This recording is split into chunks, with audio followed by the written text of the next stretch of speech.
Welcome, everyone, to the PFF Fantasy Podcast, IDP edition. I'm Jon Macri, and we are in the midst of a very crucial part of the fantasy calendar where the pretenders are likely fading away from your leagues at this point. But you, the ones tuning in, I know are the contenders, the ones who won't let 400 injuries stop them from making the playoffs, the ones who won't let the inefficient tackling of a couple bum linebackers stop them from winning their weeks. You are the ones looking for every advantage and piece of data to get those lineups set for the weeks ahead. And that is exactly what we're going to help you do right now. So let's get it.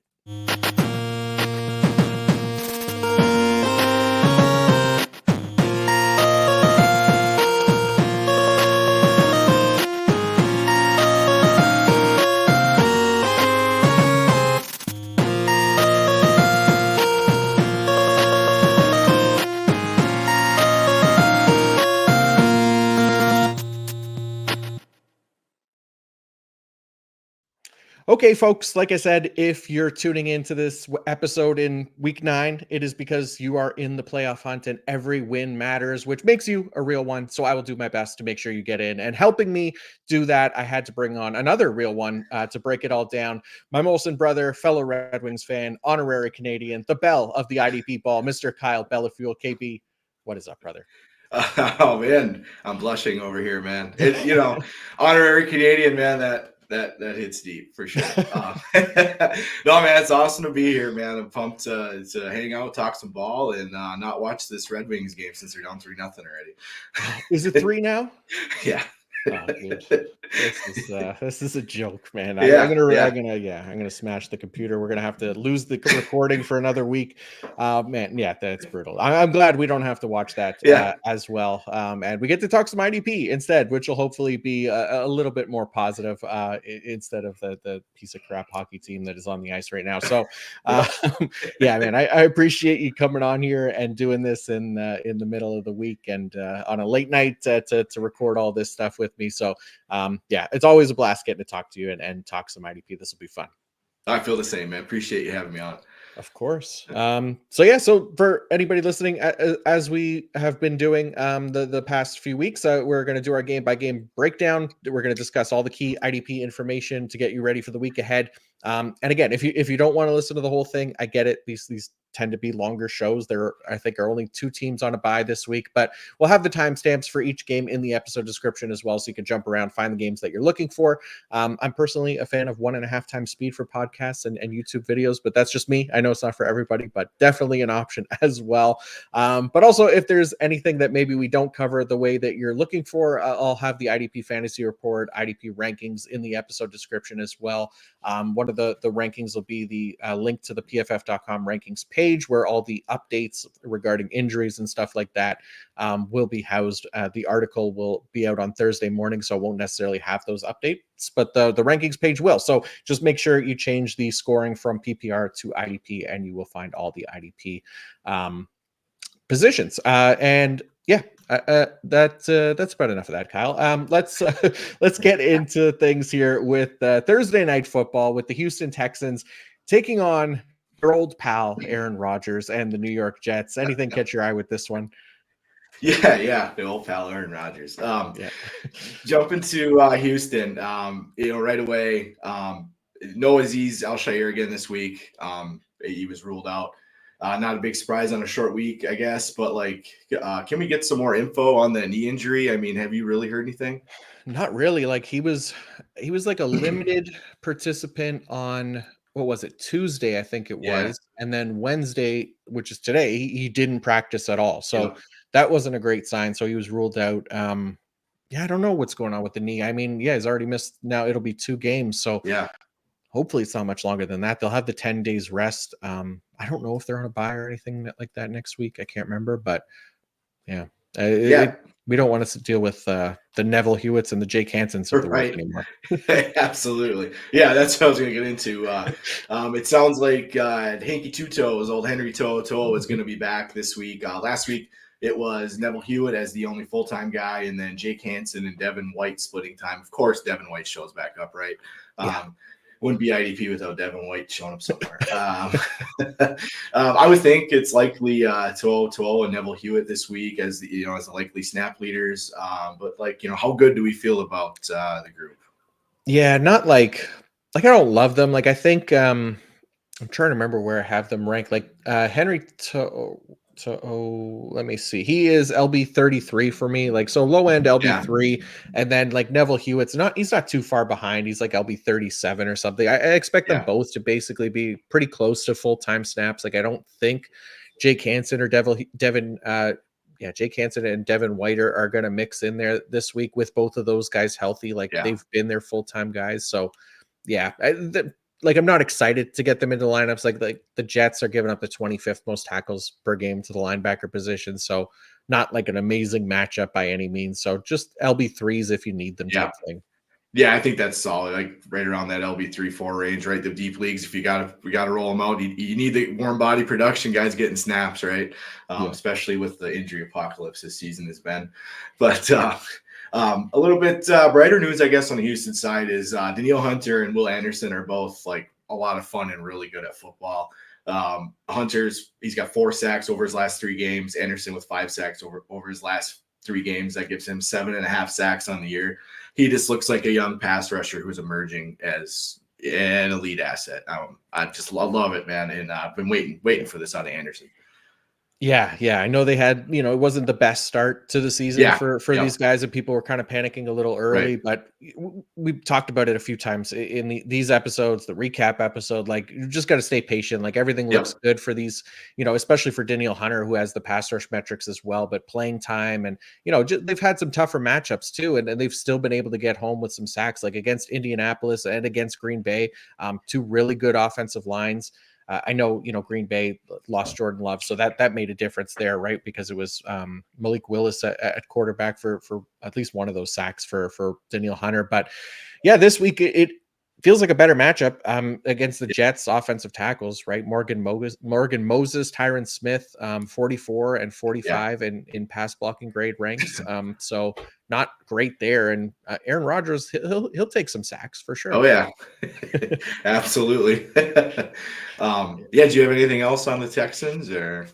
That's kind of it for the Texans. It's not Yeah, like nothing too exciting for this team. So we'll move to the Jets move next. to the Jets, the Aaron Rodgers New York Jets. Yes, sir. So glad we're covering defense and not offense. First off, look at the linebackers. CJ Mosley suffered a neck injury last week and didn't play. I don't really know when that happened. Did you see anything? Like it was, Apparently, it was like they said it happened like right. It was happened like right before the game. So I don't know if he was yeah, doing something in pregame warmups or whatever. Like, it didn't say like it was in practice. It just came up like not yeah, long before kickoff. So I don't know what happened there. yeah. Kind of a weird situation, right? That's all I saw too. And I was curious if you had seen anything else, but yeah, he didn't play a snap, and he's been ruled out for tomorrow night. Short week. Not really surprised there. So, I mean, it's Jamie and Sherwood season again. And will it be the rest of the way? I mean, do you think Mosley ever comes back? You know what I mean? Like Sherwood, those who picked up, the IDP managers that picked him up, he's been just a great waiver ad. 73 tackles, 43 solos, 4 tackles for loss on the year. I mean, it's been a pretty nice waiver ad through 8 weeks here. He's been really nice, yeah, and Yeah, I feel like I've talked about it a couple times. Like, I feel like maybe there's some changing of the guard yeah, here, like where that maybe this is, a little bit of the injury thing, and maybe a little bit of like we're moving on from CJ Mosley, and willing to give Jamie and Sherwood a shot at this job, because Mosley, he's definitely getting older. He's dealt with injuries before, and he's yep, missed time. So I mean, maybe it's just the way they're going to roll with things going forward. Maybe CJ Mosley's a trade candidate as well, like for yeah, a linebacker needy team in need of a veteran or something like that for a playoff run. But yeah, it feels like, I mean, what are the Jets, 2-5, two and yeah. six? Yeah, right. A Like, couple of tough losses lately after they made some I moves. know, to New England, like that Yeah, was that's tough. that was brutal, man. So yeah, maybe they ship Mosley out of there, maybe try to recoup something for him. Right. I don't know what you're gonna get, not much, but Yeah. yeah, it feels like it's Jamie and Sherwood, Quincy Williams Yep. going forward until we see otherwise. So I'm fine rolling with both of those guys as starters. They should play full-time snaps. Yeah, for sure, man. I'm right with you there. Moving over to the edge group, it was great to see Hassan Reddick finally put an end to the standoff and actually hit the Oh field. my, It was time. It was a modest role in his first game, but that's likely to grow, you'd think. As far as check around your waiver wire, I'm adding him if he's still floating around. If people missed, lot of managers probably jumped on him early, and but he could still be floating around as the box score didn't look like anything. Those who were checking those, but he's an edge to stash to see if he can get it going. Will McDonald was a player I really liked last week. He had a nice 3-game sack streak going. I was thinking he was going to make it 4. I talked with the great Jeff Pomzal on the IDP show. Will McDonald was my like for the week against that poor New England offensive line. He had a tough week, didn't deliver. But that happens with our edges from time to time. You talked about that with Hunter and Anderson even starting slow, right? Yeah. But McDonald's been having a really nice year too. So he gets the Texans this week. Stroud, CJ Stroud's been sacked 22 times on the year. So McDonald has a chance to start a new streak this week after breaking that 3-game sack streak last week. Yeah, no, I'm with you. He's been really solid. I think I've had him as edge 15 this week, and just gotta hope that the sacks will continue. I'm sure that like I've talked about, there'll be some regression there just because he's already got like 8 on the year, so there'll be those quieter games as well, right? But last week was definitely one that I thought made a lot of sense as well, that he'd be able to get a sack, but figures that would be the week that he doesn't get one. But meanwhile, Quinnen Williams did, who has also been quiet. He got a sack and a half last week, working against that Patriots interior offensive line, and that is not good. I think they rank 31st in pass blocking grade for us, New England. So they're a really poor interior group. The Texans aren't like interior offensive line isn't really much better either. So I think they rank 20th in pass blocking grade. So how do you feel about Quinnen this season? Because it's definitely not been, I guess, what I thought it could be this season so far. Yeah, I was hoping Quinn would have a nice bounce back year after a less than ideal season last year, but I can't give up on him. I just think he's too talented, and I'm still rolling him out and and hoping for the best, because we've seen the talent and we know it's there. It's just getting it right. So I'm still in on Quinnen. Yeah, I'm hoping for a nicer second half of the season here, because like you said, like last season, obviously the sacks weren't there, but like had a career year in terms of like all his pass rush metrics. He looked really good. So just need that to translate to sacks here, and I think he still has a chance here for the rest of the season. But that's kind of the Jets and Texans. Anything else for you that stands out? Just the safety unit there without Tony Adams and Ashton Davis again. Right. I saw they were ruled out. Chuck Clark's still on IR. I don't think he's coming back. I didn't. And then it was Jalen Mills and Isaiah Oliver, like we thought last week, right? Right. I know Oliver had been manning the slot a little bit there with Michael Carter out earlier, and then he had to play some safety this last week. But I saw those safeties were out when I saw Mosley was out, so it's something to mention, I guess. Yeah, no, it definitely is, right? Because it's actually a pretty good matchup. The Texans giving up the most tackles per game to the safety position. So, like, I got like Jalen Mills as safety 27 this week. Like, it doesn't sound high, but it's like it's higher than I would expect to have somebody called Jalen Mills, right? Like, who's former corner and like bounced around the league a whole bunch, and he's essentially the third or fourth string maybe safety on this team at this point. And Isaiah Oliver, not even really a safety, he's been mostly a corner, but he's been playing safety. So if you need, like, if you're desperate in a spot and need a streamer, like, it's at least a good matchup to plug those guys in. Yeah, for sure. All right, before we go on to the Sunday games, I do want to give a shout out to our friends at DraftKings. The best part of football season, checking out the post-game stats. Which wideouts scored more than 2 touchdowns? Which linebackers delivered double-digit tackles? Think you can pick who will do what before kickoff? Then play Pick 6 from DraftKings, an official daily fantasy partner of the NFL. Download the DraftKings Pick 6 app, select between 2 and 6 players, and choose if they'll have more or less of a stat. It's that simple. And for all first-time Pick 6 players, check this out. New customers play $5 on your first pick set. Get $50 in Pick 6 credits. Download the new DraftKings Pick 6 app now and use code PFF. That's code PFF for new customers to play $5 on your first pick set. Get $50 in Pick 6 credits only on DraftKings Pick 6. The crown is yours. Gambling problem? Call 1-800-GAMBLER. Help is available for problem gambling. Call 888-789-7777 or visit ccpg.org in Connecticut. Must be 18 plus. Age and eligibility restrictions vary by jurisdiction. Pick 6 not available everywhere, including New York and Ontario. Void where prohibited. 1 per new customer. Non-withdrawable Pick 6 credits expire in 6 months. Limited time offer. See terms at pick6.draftkings.com/promos. All right, let's go to the Sunday game, starting with the Los Angeles Chargers and the Cleveland Browns. Kyle, let's start with the Chargers, because really quickly, Joey Bosa, they call him Mr. Glass at this point because, he cannot stay healthy, dude. It's crazy. He missed whatever it was, 3-4 games, finally comes back, plays, I think 20 snaps, and essentially like it looked like he pulled his hammy. I didn't even see for sure. I just saw him watching the tape and pulls up and left the game and didn't come back. Yeah. So we just can't trust this guy. It's Yeah. crazy. Really good when he's on the field, but I mean, at this point, we're just not even bothering with him for IDP because he's not playing nearly enough to be worth anything. So right now, it's Khalil Mack and Tuli Tuipulotu who they're really the best pass rushers on the team. Like Bud Dupree has been productive, but he's playing less, and all signs really kind of point to regression for him. That being said, they're facing the Cleveland Browns offensive line, which has been a disaster this season, at least up until last week when Jameis was at quarterback, where they magically improved to like league average in allowing pressures instead of like the worst by a mile where they were before, and they took slightly less sacks as well. So that's always interesting how that works out. But still, like the unit isn't great, and you just never know with Jameis as well. So Khalil Mack, I have him as edge 3. Tuli Tuipulotu, he's more of an edge 3. Bud Dupree, if you're really looking for, in deep leagues or something like that, then maybe he's an option, especially this week against the Browns. But it's mostly Khalil Mack is going to be the prime target here in an excellent matchup. So how about you? Any more optimism for like the Tulis or Dud Duprees of the world? Dud Dupree, I love it. No, yeah, it's crazy though, like how things change when you make a change, right? For the for the Browns.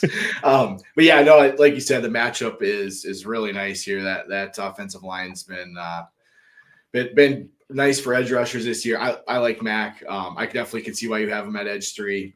And yeah, I like Tuli.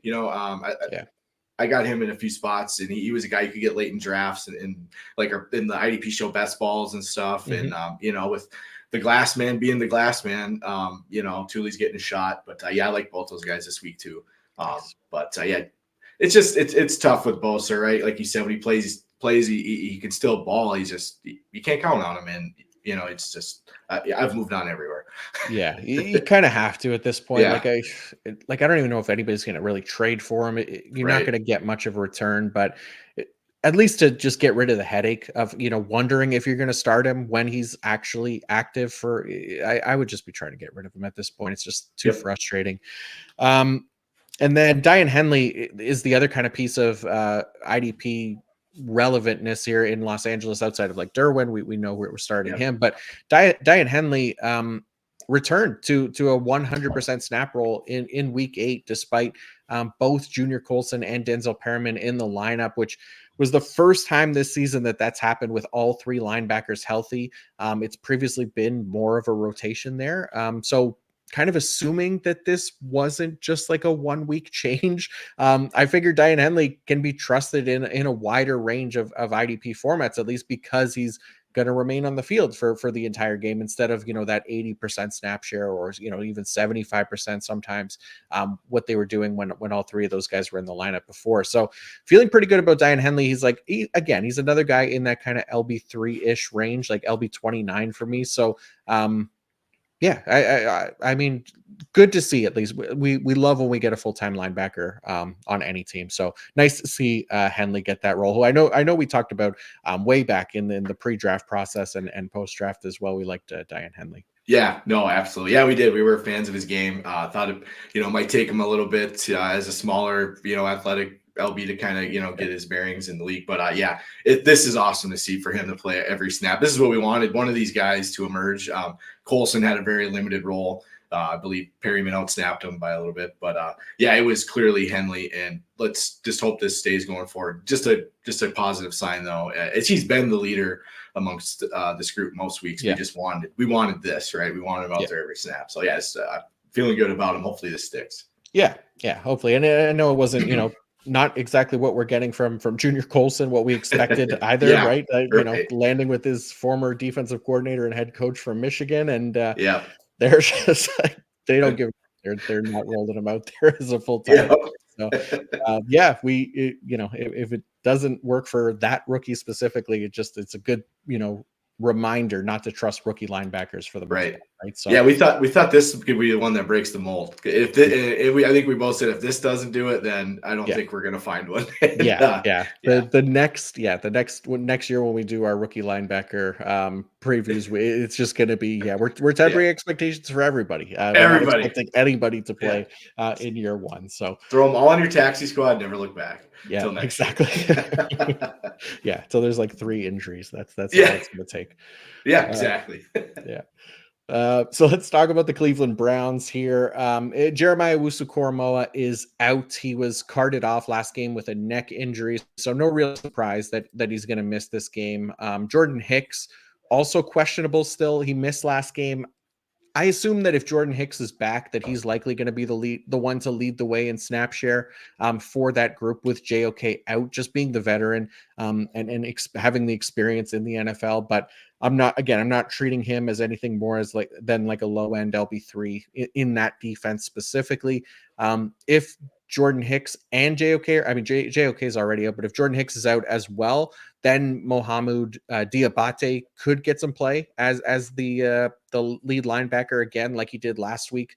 But same kind of thing as like an LB3 type here for the Browns linebackers. But yeah, what do you think? Do you think am I reading that wrong? Do you think it's Jordan Hicks that could potentially be the lead guy, or are you feeling more optimistic about Diabate? No, I'm with you on Hicks. I think if he's ready to go, they're going to go with the veteran and roll with Hicks. And yeah, like you said, that's super duper exciting by any means. But if you need a guy and Hicks is back, I'll be 3-4. If not, looks like Diabate is past Devin Bush on the pecking order because he outsnapped him this week and he was calling plays. But yeah, I'm with you. If Hicks is healthy, I would think he'd be the guy I'd want to play. And the biggest thing is rest up JOK and get healthy, buddy. We want you back out there, fun to watch, and you're fun in our lineup. So yeah, and he was performing well. He's going across the screen right now. He's LB7 in scoring this season, so was doing really well there. So hopefully it's not a lengthy absence for JOK. But just quickly, because I mean, Myles Garrett, I feel like I talked about this last week, and I've mentioned it several times this season, but another quiet game, but we can again live with the quiet games of Myles Garrett and the elite pass rushers because we know that they can win us our weeks at the same time, right? Like there aren't many edge rushers who can deliver multi-sack games several times per year. And if you leave him on your bench because of those couple quiet games and he goes off, then it's one of those things like you're going to have to be able to live with those consequences as well, right? So last week he was also going against one of the best pass blocking offensive lines in Baltimore, and arguably the most elusive quarterback in the league in Lamar Jackson, right? So, it's one of those things we just got to understand, the context behind these edge rushers for IDP. And I think, the sooner that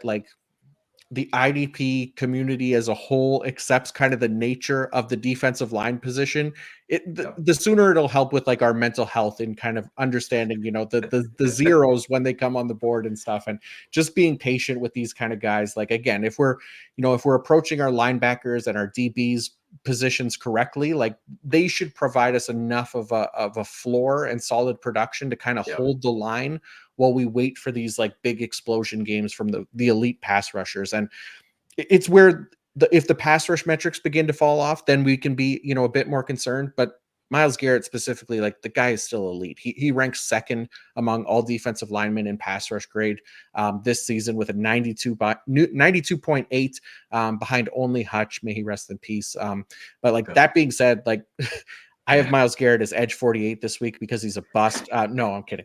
No, he's going to be locked into starting lineups. So it's just, I just felt like the need because I get a lot of questions about guys like this and Myles Garrett. I think again it's back-to-back games, but you just don't worry about it.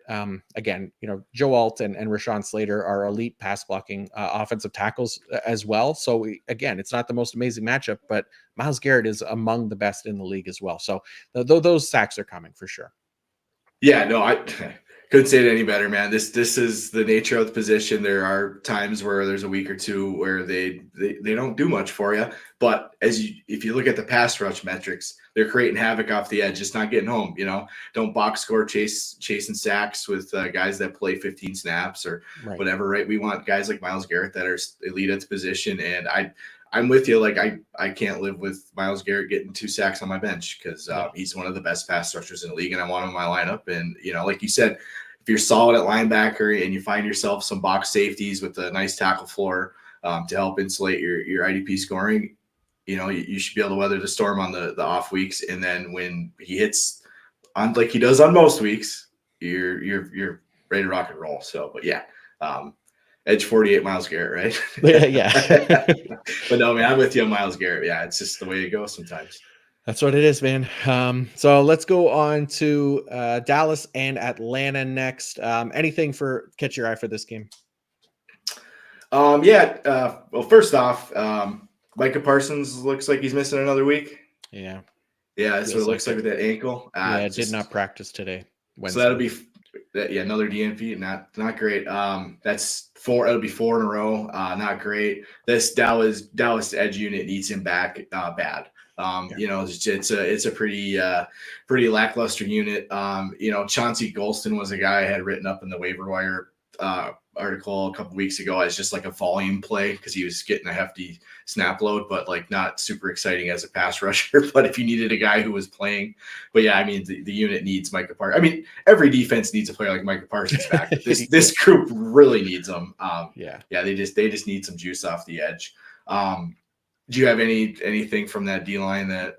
I mean, there's just not much there. No, there's really not. It's hard to get behind these guys at this point. Yeah. Like you said, Chauncey Golston, I mean, 85% of snaps last week is really good. So it could fall into production, like you said. But I mean, they're rolling out the ghost of Carl Lawson out there. Yeah. They're already without DeMarcus Lawrence. So I'm with you. They need Micah Parsons. Otherwise, we're just kind of avoiding this group.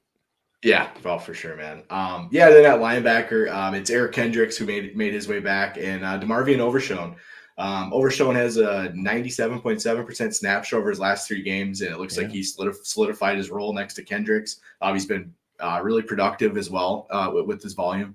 Rookie Maris Leofau was the only other Dallas linebacker to see game action this week. It was pretty limited, but it just looks like Damone Clark. Damone Clark was relegated to just special teams duties this past week, and it looks like he is an afterthought in this group. But it looks like we have 2 viable options on Dallas now with Overshown emerging, so that's nice. It's really nice, yeah. And again, like Mike Zimmer's defense playing a lot of zone as well, like really helping that kind of tackle efficiency stay afloat for these guys, and it's let Kendricks be a pretty efficient IDP, and the same thing with Overshown now that he's a 100% snap player. And it's funny, I'm just looking at the linebacker snap shares in the IDP fantasy report here, and Leofau played 50% of snaps and had a 2.9% tackle rate with 1 tackle. So he's just a name that again, I remember we talked about the pre-draft process and just being afraid of his tentative tackling that we noticed in his college tape. And I just saw the 2.9% just now, and it just kind of reminded me of that. But it's what you see is transition to the game. Yeah. Oh man. But Kendricks and Overshown for sure. Very exciting stuff for them getting full-time snaps. I like Kendricks. I have him as LB8. Overshown I have as LB23. So both of these guys definitely startable in most formats. Anything else for Dallas for you? No, that's about the notes that I thought were relevant there.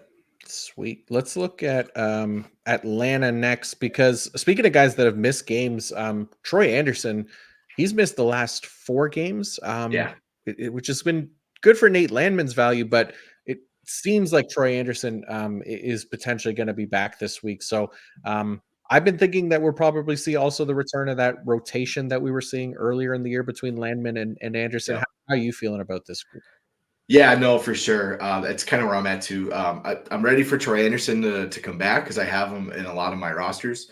But and he went nuclear before he got hurt in that game against the Saints. Just a massive game. So it's been a bummer that we haven't got to see him on the field since. Like you said, Landman's been filling in alongside Caden Ellis. I believe he ceded a few snaps to JD Bertrand even this week, right? And Yeah. which is not overly great. But yeah, I had, I put on here. I think Landman will be very tough to trust in lineups, especially if Anderson does make it back this week. And by tough to trust, I mean I'm not playing him if I don't have to. Yeah. Yeah. If they're back at full strength, so. Yeah, that's the thing, right? I know that when I looked up for Anderson's news and everything, it's showing that he's iffy for week 9, which could be good for Landman. But like you said, like rotated in with Bertrand a little bit last week. It wasn't a ton, but he was also kind of dealing with the shoulder injury heading into the week, Nate Landman. So maybe they wanted to give him a bit of a rest, but not ideal there for sure, especially with Anderson potentially coming back here. I think we see that rotation again, and then it's really only Caden Ellis that I'd be trusting in lineups for this Atlanta linebacker core. Yeah, I'm right there with you. That if the other two are healthy, it's kind of you want to see it a week to see what the snaps look like before you have to roll them out if you have other options. Yeah. And then other than that, I mean, Justin Simmons also was dealing with an injury. He missed last game with a hamstring. Richie Grant filled in. I figured that he would again if Justin Simmons is out. So just the name again, Richie Grant has shown flashes in IDP a few times when he's been given the opportunity. So again, if you're looking for somebody to fill in, you could do worse than a Richie Grant for sure. Yep, absolutely. I did note as well. If Grant filled in for Simmons, could be a streaming option. If Simmons is out again, we've seen Richie Grant in the IDP radar before he emerged back here with filling in. So something to keep an eye on, I guess. Yeah, for sure. And then I mean, we're starting Jesse Bates. Jesse Bates has been awesome here for sure. So nothing else on Atlanta. Actually, where do I have? I'll check quickly where I have Sweet D Alford. Sweet D. CB10 playing that nickel role for the Falcons should get an opportunity here against Dallas, who does play an above average rate of 11 personnel. So that should keep him on the field. I liked Sweet D quite a bit. And actually he's performing pretty well. He's one of the top 12 now in cornerback scoring. So okay, let's go to Las Vegas at Cincinnati here. And just quickly starting off, Max Crosby, back-to-back games now of playing 100% of snaps. So seems to be back to full health, which we love Max Crosby for the workhorse that he is. He didn't get the sack last week of Patrick Mahomes. So, sights are going to be set on Joe Burrow this week. Burrow more likely to let pressures turn into sacks than Patrick Mahomes. Joe Burrow, 21.5% pressure to sack conversion rate, giving up the 5th most sacks on the year. Bengals offensive line is bottom 10 in pass blocking grade. So Max Crosby's edge 1 for me this week. Obviously not too much more to go into with him, but the rest of the Raiders, kind of interesting. Trevon Merrick is been really good. I have him as safety 14. He's playing more in the box and he's been productive this season. Like he's a top 10 safety in our IDP scoring. So I think we could trust Trayvon Merrick in a lot more lineups going forward here. It's not like the most amazing matchup, but Bengals just above average in terms of tackles per game to the safety position. And then their linebackers, Robert Spillane, also been awesome this season. He's LB5 for me. Divine Diablo, I have his LB 46. Like the Bengals give up the 13th most tackles per game to the linebackers. Diablo played just 85% of snaps last week, which isn't bad. But I think if the Bengals are going to pass a lot, which they have this season, then the Raiders might run fewer linebackers out there, which would mean just Spillane being on the field. So it might take Diablo off a little bit. So I pushed Diablo a little bit further down the ranks. But anything else for the Raiders for you? No, man, that's those were the big bullet points there. Max Crosby is the Terminator. 100% of snaps playing off the edge is awesome. Spillane's been great. He went off for a few plays with a knee injury, and I happened to have that game on, or the highlight came on Red Zone or something, and he looked pissed when he was walking off. Right, he was getting helped off. I mean, he was walking, but he just looked bad. Like it was one of those injuries that he knew was going to bother him, and he came back. So it was cool to see him tough it out. He's been awesome this year. Merrick, that ideal usage he's been getting, right? Playing a little bit more up close than he had traditionally in the past. He's been a really nice safety for us, IDP gamers. And I continually keep looking at him more and more and moving him up my ranks. So Yeah, like love to see it, right?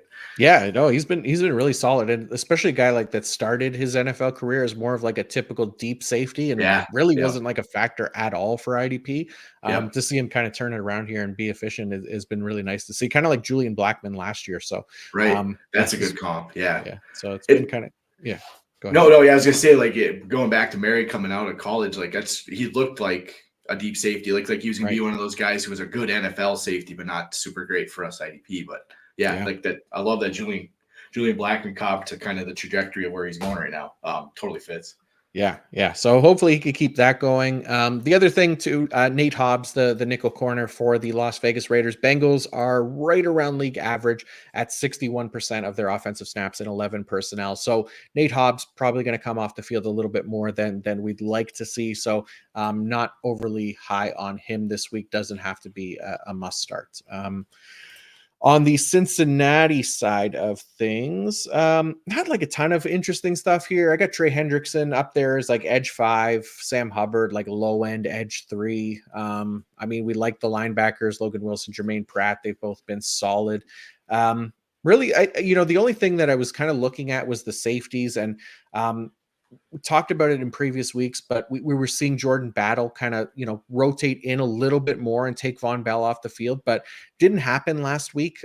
We talked about it, and apparently that seemed to spook the coaching staff, maybe because They were listening. yeah, they only did it for one drive that this past week to take Von Bell off the field and put Battle out there. So unfortunately, we didn't see the kind of increase in snaps that we were hoping for Jordan Battle, but not impossible for him to get on the field at some point. I just think, again, I think it's criminal the way that they're keeping him on the sidelines. He's a really good safety, and I think better than Von Bell. So right now, we just got to kind of wait it out with him.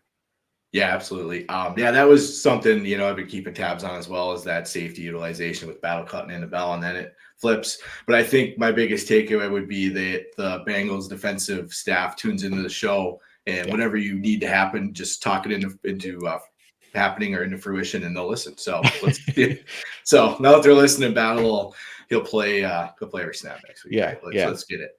Yeah, I should say the Bengals coaching staff are cowards for not playing Miles Murphy and Jordan Battle Yes. over Sam Hubbard and Von Bell. So yeah, do something about that, Bengals. Yes, I'm with you. I'm ready for Miles Murphy to Dude. get a little more run. He's I loved him coming out of Clemson, Yeah. and it was see a little more. And I got quite a few taxi squad stashes of Miles Murphy that I'm ready to bring up. So Yeah, man. Yeah, he was. Yeah, I think he could be a really solid player, but I mean, he just needs to get on the field a little bit more. So absolutely. yeah, once Sam Hubbard's out of the way, hopefully that happens. Yep. All right, let's go to the Washington Commanders and the New York Giants. Anything for this game for you? Yeah, it's like first off, Dorrance Armstrong returned after missing week 7 with a rib injury. He led the edge group with a 73% snap share, but it was a real quiet week for him.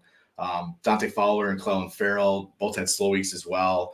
Fowler had been on a heater with 4 sacks in his previous 3 games heading into the week. So it's a bummer, everybody kind of cooled off. Daniel Jones has been sacked 25 times this season, so there is a redemption opportunity against a division foe with this edge group.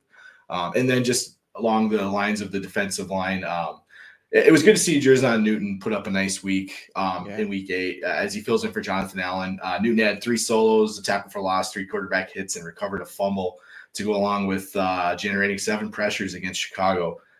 Newton has a chance to kind of keep the momentum going against the Giants as well. So that was it was nice. I've been waiting for him to kind of show a little bit, because he's been a little bit slow start, which, hey, he's a rookie, right? He's getting his feet under him. But so that was a positive sign. It really was like a 90.9 pass rush grade. He was their highest graded defender overall as well. Like he was excellent in that game. And I think I saw something today actually where Jaden Daniels kind of gave it away that the NFL is going to change that tackle for a loss into a sack for him. So that'll be his first NFL sack because it did look like a passing play. Dan Quinn apparently submitted it to the league, and it was set up as a passing play. They called it a run initially and a tackle for loss, but he got Caleb Williams there.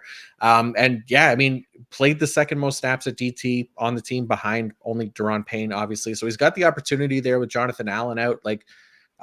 yeah, it was really the first time that he's looked good. So hopefully he can Yeah, maybe string some performances together that might push for more starting lineups for like those DT required leagues. Like he's not yep, there yet, but right. doesn't mean he can't get there. He's got some pedigree behind him. So yeah, it'll be fun. It'll be fun to kind of watch that one and track it for the rest of the season Yeah. here, but not like a ton of high hopes for starting lineups for IDP and in his rookie year. But never know, if he keeps putting games like that together, then he absolutely will be. No, absolutely, man. And he was a guy like just because he was just kind of he's a big guy that could kind of move laterally, and he had some, he had a swim move and a dip and rip, and Yeah. at Illinois they put him on the edge, so he's kind of a versatile guy. I was kind of excited. I hated that it was at the expense of Jonathan Allen getting hurt, but I was the silver lining would have been to get to see Newton and see what he does, Right. in the league. But so obviously it sucks to see Allen hurt, but Yeah. so let's see. Yeah, I'm just kind of curious to see what Newton does from here. See if he can string a couple games together.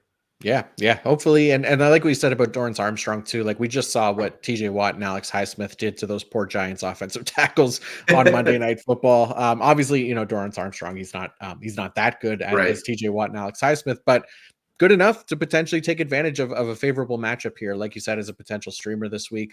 I got him as the low end edge too for that exact reason. So the other thing here for me was the Washington cornerbacks being in a favorable matchup. The Giants are giving up the second most tackles per game to the cornerback position. So Benjamin St. Juste, Mike Sanderstill, those are kind of the top options for me if you're looking for a CB streamer. I know Noah Igbenogany is playing the nickel role, but not the safer snap share of the group there. So he could also be useful in like a really deep league, but for me, it's St. Juste and Sanderstill as kind of the top high end options. Yeah, I love that. Anytime I get a chance to shout out my dude Mike Sainristil as a Michigan fan, he was so Nice. good for us. But yeah, and he's been solid as a rookie. I know he kind of played in the slot for a little bit early. Now he's playing outside. That's where they need him. And Yep. yeah, this match, like you said, he's second. The Giants are second tackles allowed on your beautiful chart, and they are fourth. I looked, they're fourth in points allowed via Football Guys scoring with our points allowed tool. So I mean that stacks up to a nice week for both St. Juste and Sainristil. And shout out my dude Mike Sainristil, man. Go Blue. There you go. Yeah, go Blue. It hasn't been a good year for Go Blue, but hey, we had last year. Whatever. Oh man. So I don't follow. So they're not doing as well without No. Harbaugh and company. No, okay. No, we can't figure out the quarterback, but it okay. is what it is. Yeah. It is unfortunate to see JJ McCarthy hurt this season as well. Yeah. So all right, let's talk about the New York Giants next, Kyle. Anybody on here that catches your eye? First off, like we see you, Azeez Ojulari, right? Yeah, Holy smokes, man.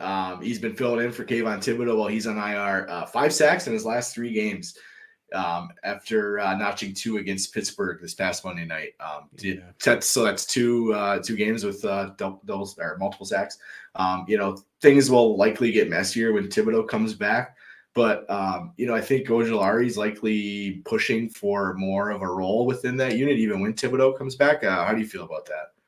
I think so, right? Like Thibodeau, he just hasn't been like as productive. Well, like he's been productive as far as sacks, but just hasn't looked as good on a like play-to-play basis, right? Like the pass rush grades, pass rush metrics have always been really poor for him so far in the NFL.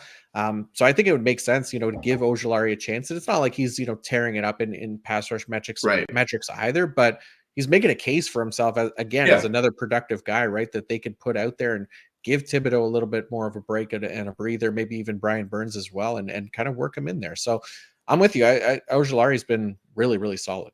Yeah, no, it's kind of the way I was looking at it as well, right? Ojulari could get a few more snaps, keep them both fresh, and he's playing well. So if you picked him up off the waiver wire after Thibodeau went down, you're happy.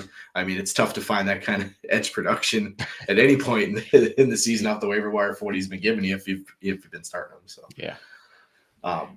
And then the other big thing was finally a Bobby O sighting, right? Bobby Okereke finally gave us some production, what we were looking for out of old Bobby O. He had 14 tackles, 7 solos, a half sack, and he forced and recovered a fumble.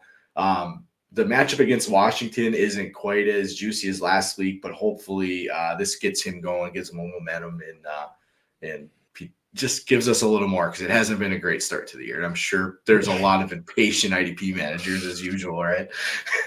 Yeah, him and Patrick Queen. It was like I said Yeah. in the preview show last week. It was the battle of mid at linebacker, and luckily Bobby O came away with the win because he had the better matchup. He was going against Yeah. the Steelers, the number one matchup for opposing Yep. linebackers. So, if he didn't have that big game, then there'd definitely be something to worry about. But now we can at Yep. least feel a little bit better about him. Still probably more matchup dependent given the larger sample Yeah. size, of this season, right? But at least we Yep. know he can deliver when the matchup is in his favor. Yep.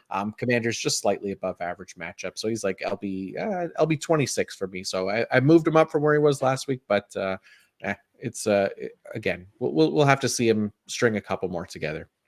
No, I agree. Right, we're not just going to live off one game because it hasn't been great up to this point. So he's not matchup proof by any means, or Yeah. if we're looking at that. But yeah, it was just good to see him. Like you said, if he didn't do it last week in a prime matchup, really start worrying. So that was good to see. Yeah, definitely. The other thing with the Giants, just really quickly, their cornerbacks as well. Deonte Banks got benched last week on Monday Night Football. That allowed Andrew Phillips to play both nickel and out wide when he was just the nickel previously. So I have him as CB17. That's probably the highest I'll have him this week. It could be lower. I think as the week goes on, I might move him down a little bit because it sounds like Deonte Banks being benched was just for that game and might not continue into this week. So not expecting necessarily Phillips to see that kind of full complement of snaps again. And Washington, one of those below average teams in 11 personnel as well. So might not be the most prime matchup. So I might still move Phillips down a little bit as the week goes on. I mean, I dig it. Drew Phillips has been another nice rookie corner. Yeah, we're talking about Sanders earlier. Drew Phillips, another one making a little noise. So definitely good to see. Yeah, like him quite a bit. All right, let's go to New England at Tennessee now. And I guess we'll start with New England, who seemingly have a new LB1 in Christian Ellis, who took over from Jelani Tavai. Ellis was only playing on like obvious passing downs previously, but then started to kind of eat into the early down roles as well, or the early down role for which Tavai was playing, and eventually ended up with an 84% snap share last week. So it's not a completely full-time role, which this Patriots team is kind of known for. So I have him like outside the top 36 right now, but it's again not a bad streaming option if you need somebody.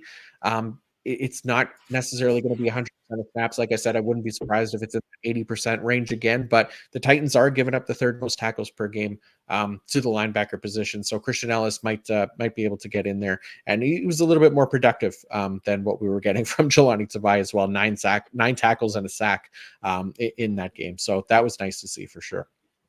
Yeah, it's Tavai was just super meh. I mean, for a while here, so it's cool to see somebody else get a shot in the defense. Raekwon McMillan had popped up as getting some kind of a role at some point. He's an afterthought now, and Christian Ellis, like you said, the 84% snap share led the group this week. He gave us some nice production, so nice to get a different name. The New England IDPs are frustrating, even with Belichick on, but it's always nice to have somebody pop up as a potential new name to pick him off the waiver wire and see what you can get from. But you get from him, and Ellis had a nice week last week, so something to keep an eye on what the snaps look like going forward with him.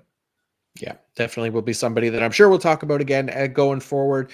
And then the other part of the Patriots defense, Keon White.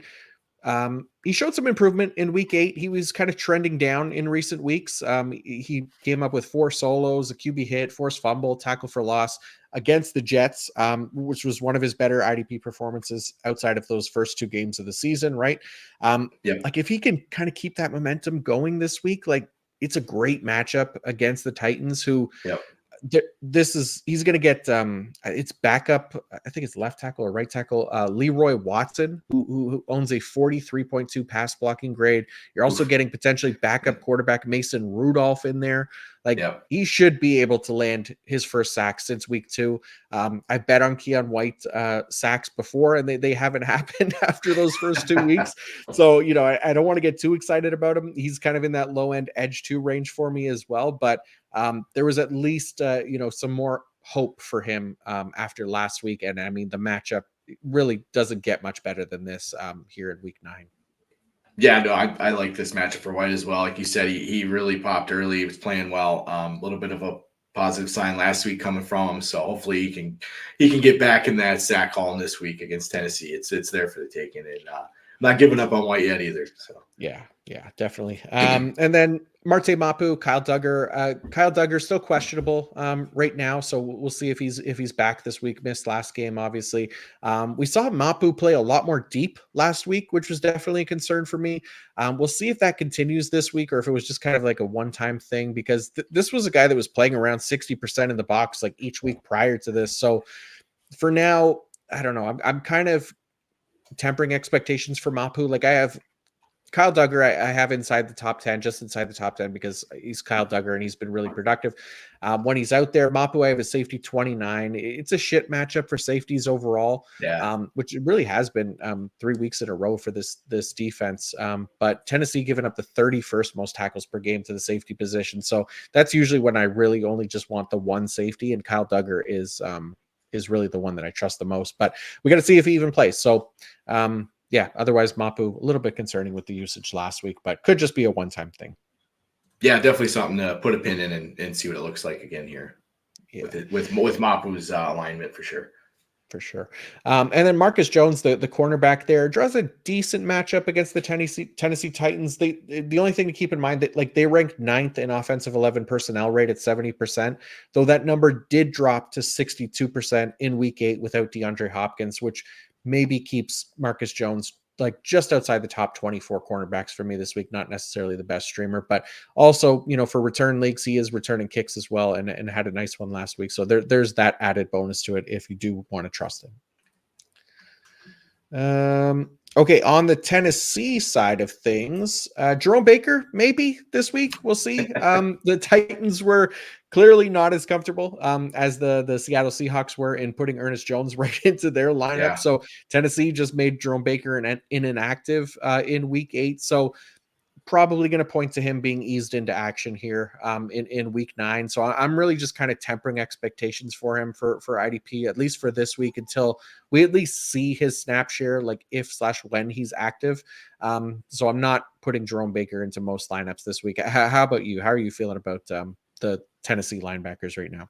Yeah, I'm definitely on a wait and see plan with Jerome Baker as well. I'm not the biggest Jerome Baker fan as it is, and if there's any worry about him not playing a nice snap volume, definitely wait and see. Yeah, it was Gibbons and Murray. Kenneth Murray had a real down week, even though he played every snap. Kind of a weird thing. Gibbons had a better game, and that's his most action. You would think when Baker does see the field, it will cut into what Gibbons got this past week. But yeah, I'm with you with Baker. I'm waiting and seeing what happens there. Yeah, he's always been really kind of inefficient. Like I know he had a couple nice Yep. games in Seattle, but he's just very boom bust. And I mean, Kenneth Murray's been really inefficient as well, Yeah. but he's at least startable here, especially in a good matchup against New England, giving up the 5th most tackles per game to the linebacker position. So Kenneth Murray would be the one I trust. And yeah, we'll see what happens with Gibbons and Baker this week, but I don't expect either one to play 100% of snaps again Yep. if Baker's active. Yep. Tennessee, the rest of Tennessee, I mean, their defensive line, I got Harold Landry, edge 16, Jeffrey Simmons, DT2. They're going against New England. Again, this offensive line is really poor, 3rd worst in pass blocking grade. The interior, again, they let Quinnen Williams have a better game, a sack and a half last week. We talked about that. So should be a nice matchup for Jeffrey Simmons specifically and Harold Landry potentially as well. All right, let's go to Denver, Baltimore next. Anybody that you want to start with here, Kyle? Yeah, just get my notes. Just like why does Denver feel the need to play Quan Alexander was my first note. Like is it just to piss off the people that were happy they picked up Justin Strnad for a few weeks or what here? But yeah, anyway, Strnad's snap shares have been in the 60% range the past 2 weeks, which makes him tough to trust unless you have other options in your deeper leagues, of course. But yeah, like Quan Alexander just has to show up, right? Yeah, just a thorn in the side, a pain in the ass. Like that is what Quan Alexander is for IDP at this Yes. point. Like he provides no value other than he is like just sucking away the value of guys like Justin Strnad, who was a decent option for us. But yeah, now like I got him as LB 50 this week, Justin Strnad. Yeah. it's hard. Like 60% of snaps, like it's just you can't really trust that. It Yeah. can work out, but you really want to get that risky at this point in the season. Just try to find a better option. Yeah, it sucks, man. Quan sucks too. So yeah, Yeah, it's hopefully it like goes away. I know. I don't know if you watch the show What We Do in the Shadows, but Oh yeah, Quan feels like an energy vampire that just yeah. sucks the energy out of IDP managers. Oh god, that's a good reference. Yeah, Yeah, yeah. that's one of my favorite characters, Colin Robinson. Yeah, it's the The best. class, yeah. He rules. Yeah, he rules. That's what Quan does to us, man. Just sucks the energy right out of us. Yeah, But yeah, a more positive note here. Nick Bonito sacks in 6 straight games, I believe it is. it's Wow, crazy. talk about a streak. I mean, it'll end at some point, probably question mark. But like this, this dude just keeps getting it done. I know they play Baltimore. Lamar is tough to catch. Like, dude is tough to bring down. But like, I'm not going to doubt the sack magician that is Nick Bonito because, good lord, 6 straight games. Yeah, it's not a great matchup, but just wow. Like, just shout out him for like this run. Wow. He's been amazing, man. I mean, here's the thing, like if he can keep it going this week against that Ravens Yeah, offensive line and against Lamar Jackson, we just talked about Myles Garrett not being able to get a sack against them. Like if Nick Bonito can keep it going, the sack streak might never end. So yeah, it'll it's go on forever. yeah, dude. It's yeah. Well, he's been kind of a streaming option. It like you Yeah, said, it's going to end at some point. This is a really tough matchup for them. For Jonathan Cooper as well. I have outside the yeah, top 24 edges. Zach Allen, I love Zach Allen. He's been me too. amazing. He's still like DT5 for me, but Yep, really it has to do with like just tackle potential for this Ravens giving up the fifth most tackles to the defensive line position. So yeah, hopefully Benito could keep it going. I don't know. We'll see yeah. what happens. Right.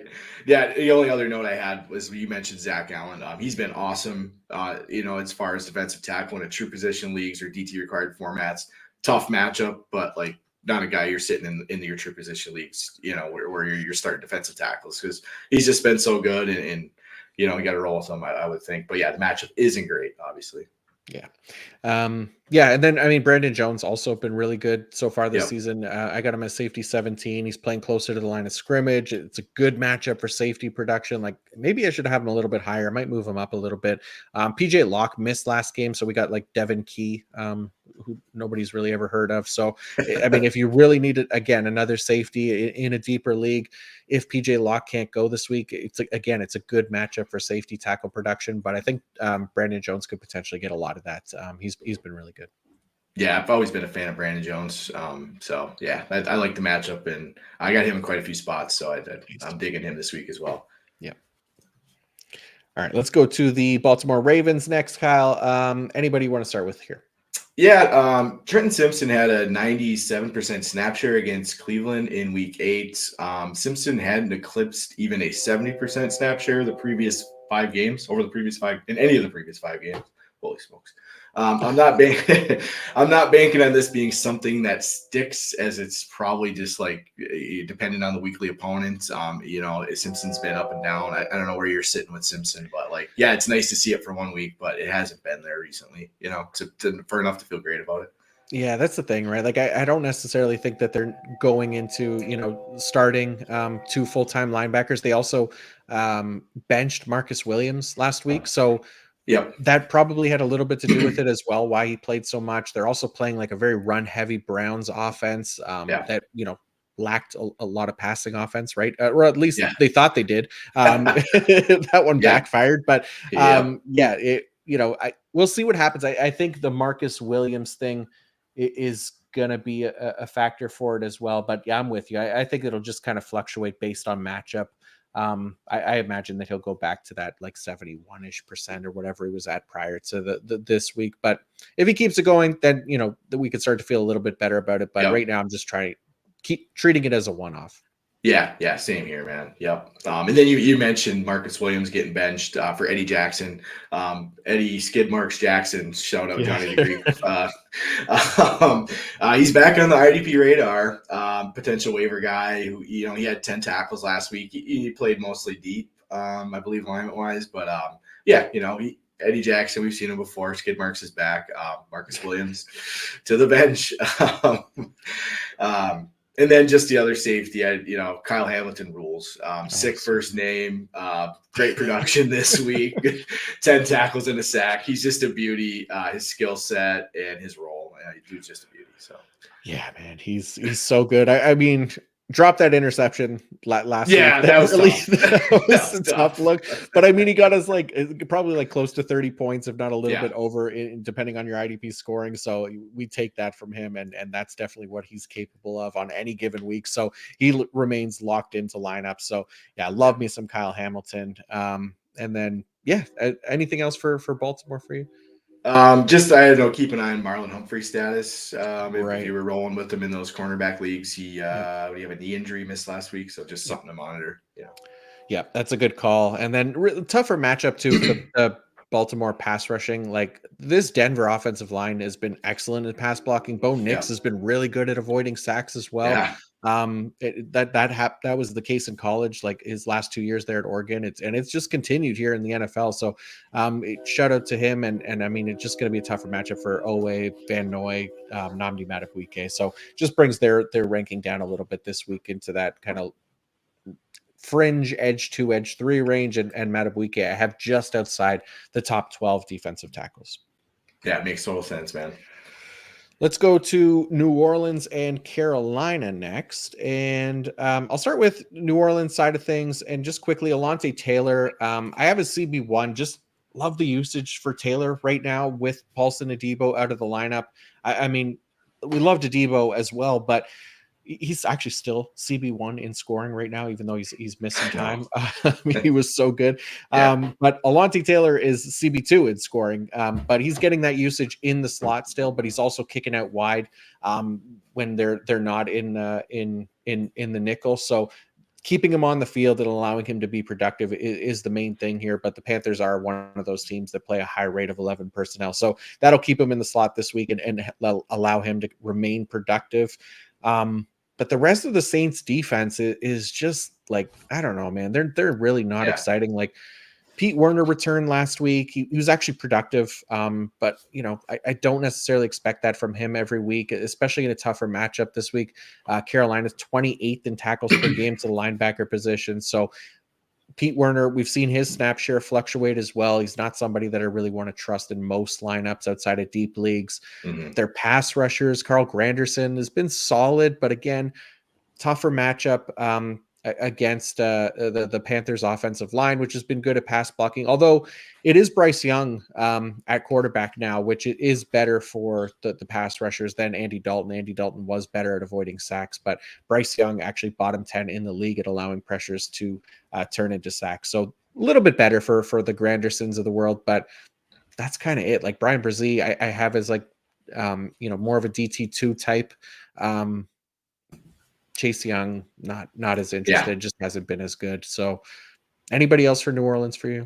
No, I think you covered it. It's not a super exciting group as a whole. I like Alontae Taylor. He was balling with like a 60-70% snap share early in the year, and now just keep him on the field and let's see what he can keep it rolling here. But love Taylor. Pete Werner coming back, playing a nice full-time role, sure, but like you said, not a super exciting IDP linebacker asset. But deeper leagues, if you have to, at least he's out there, getting the snaps. But this group as a whole, not super exciting. Yeah, it's all about the cornerbacks there for me. CVs for well, just one basically. One. The other one is unfortunately not in our lineups anymore. That's a bummer. And then on the Carolina side of things, as tough as as a matchup it was as far as pass blocking goes on one side, it's a lot easier for this Carolina defensive line, although there's not really anybody on this Carolina defensive line outside of like Ashawn Robinson, who delivered 2 sacks last week. We'll see if Derek Carr is back or not, but if not, then it's an even better matchup for the pass rushers. The Saints rank last in pass blocking grade. Spencer Rattler, Jake Haener, they suck at avoiding sacks, like really, really bad. And Derek Carr is practicing this week, and he's much better at avoiding sacks. So really, it's Ashawn Robinson. I think it's most interesting for DT required leagues. If you want to take a shot on a Clowney, in kind of a streaming role, I don't think it's the worst matchup for that. That's for sure. But the Carolina linebackers, Josie Jewell returned last week, went right back into a full-time role as expected. Trevin Wallace played 88% of snaps, which is fine, but doesn't necessarily mean that it'll be that high each week. It could fluctuate just based on matchup, right? Same thing we talked about with some of these other guys, Trenton Simpson and the like, and Pete Werner. So I actually think it'll probably be fine this week going against the Saints, who are one of those more run-heavy teams.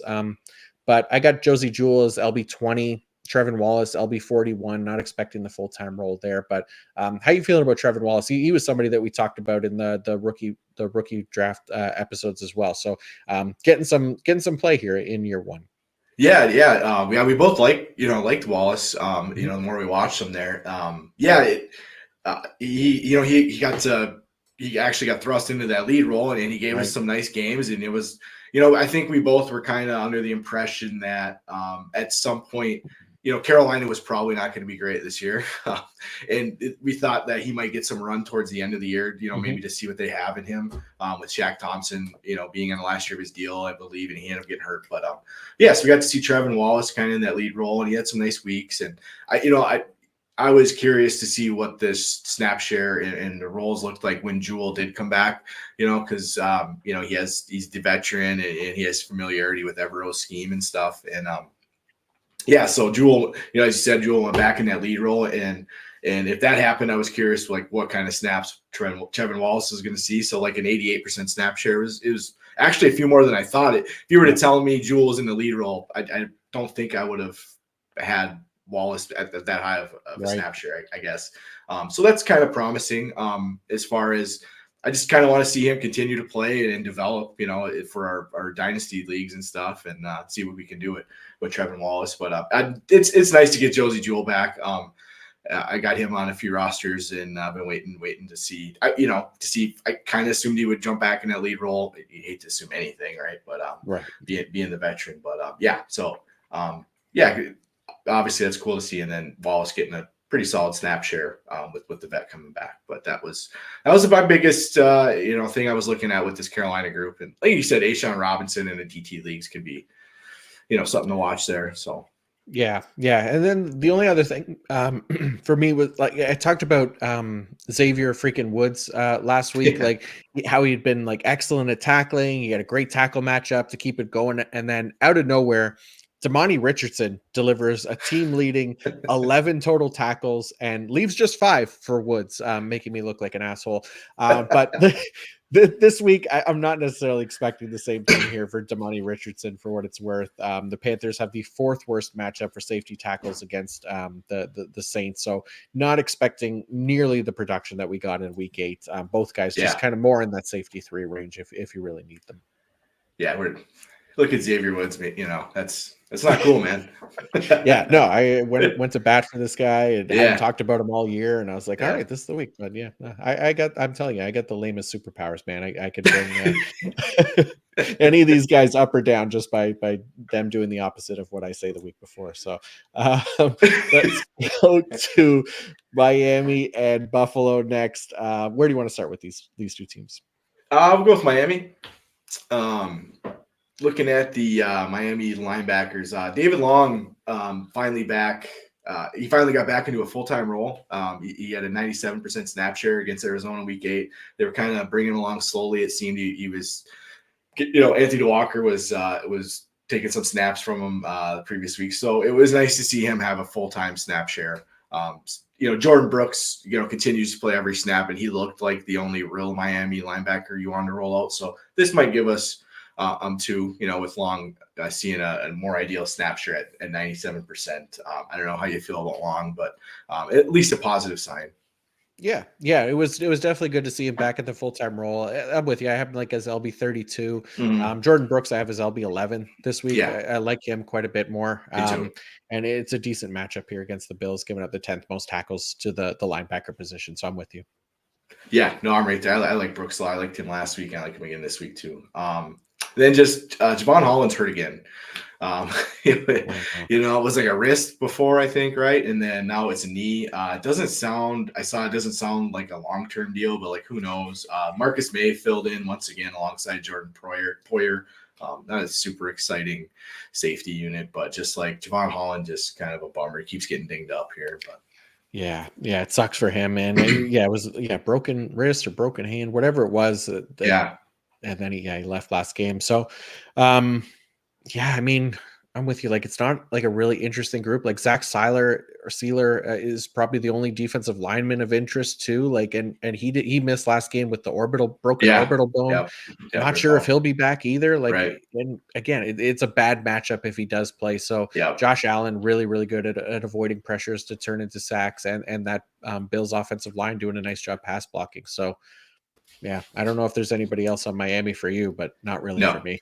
no, that was it, man. All right. On to Buffalo. Yeah, first off, just Terrell Bernard missed last week with an ankle injury. Bale Spector stepped in to his vacant lead role as he had done previously. Spector isn't overly exciting, but I guess he would be IDP relevant if Bernard misses more time. It's along the linebacker line here. Dorian Williams, he had a slow week 8. He played just 32 snaps, 63% snap share, recorded just 2 tackles. Just, something to monitor with Williams. He had been a real solid IDP asset this year in his second season. Could be a matchup thing, just something to keep tabs on going forward.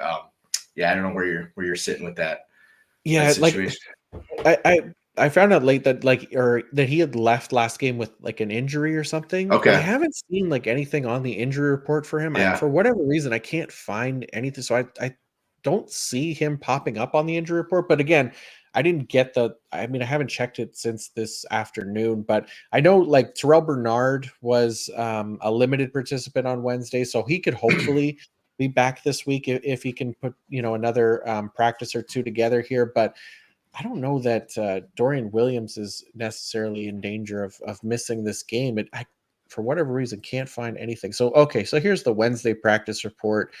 Um, Dorian Williams, full practice. So was dealing with a knee, I guess, that caused him to miss last game, but full practice on Wednesday. So no real That's good. concerns for Dorian Williams.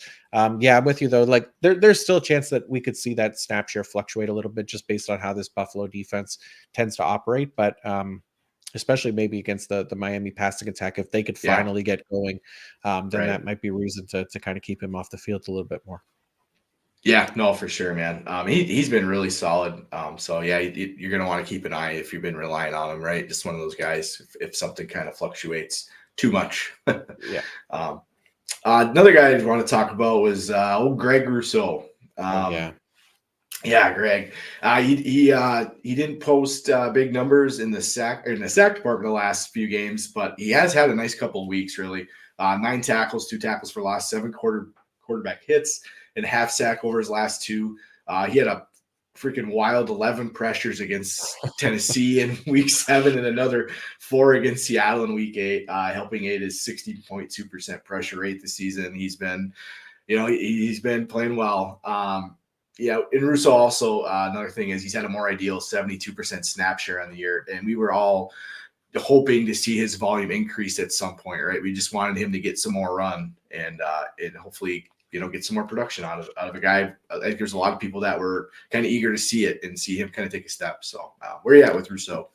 Yeah, no, really like what I was seeing from him. I had him as a breakout candidate heading into this year just because that snap share had been on the rise. The pass rush metrics have been increasing as well. Like it was time for him to kind of put it all together. And the pass rush metrics have really hit as far as, being a breakout. And same thing with playing time. Like you said, we need him to get the sacks, obviously, for IDP Yep. purposes. But I'm a believer that he's going to get there as well. Like it's a good matchup. Should see a lot of Yep. the Miami right tackle Austin Jackson, who ranks 55th in pass blocking grade this season.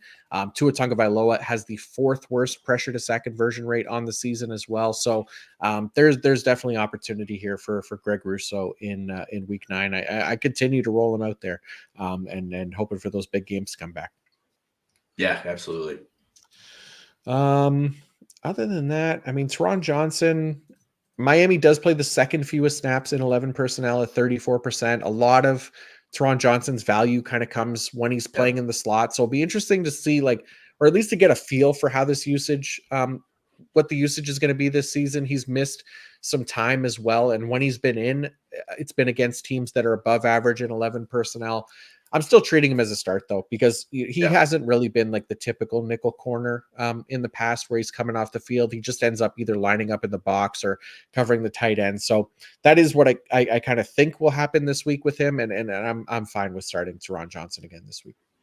Yeah, no, that's a good call. Teron, like you said, he is the nickel corner that stays out there a ton. Yeah. Traditionally for Buffalo, and that's what we like, right? He's up close, up tight, and he's been super productive. So absolutely, man. Yeah. Okay, before we go into the later slate games, quick shout out to LinkedIn Jobs. When you're hiring for your small business, you want to find quality professionals that are right for the role. That's why you have to check out LinkedIn Jobs. LinkedIn Jobs has the tools to help find the right professionals for your team faster and for free.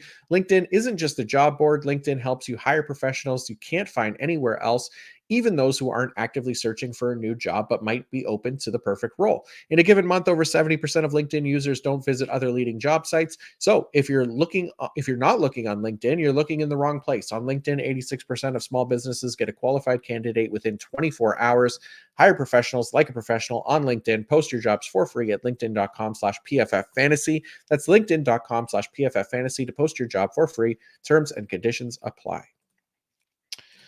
Okay, let's go to Jacksonville and Philadelphia now. And I want to start with Josh Hines-Allen, who I have as edge 12 this week.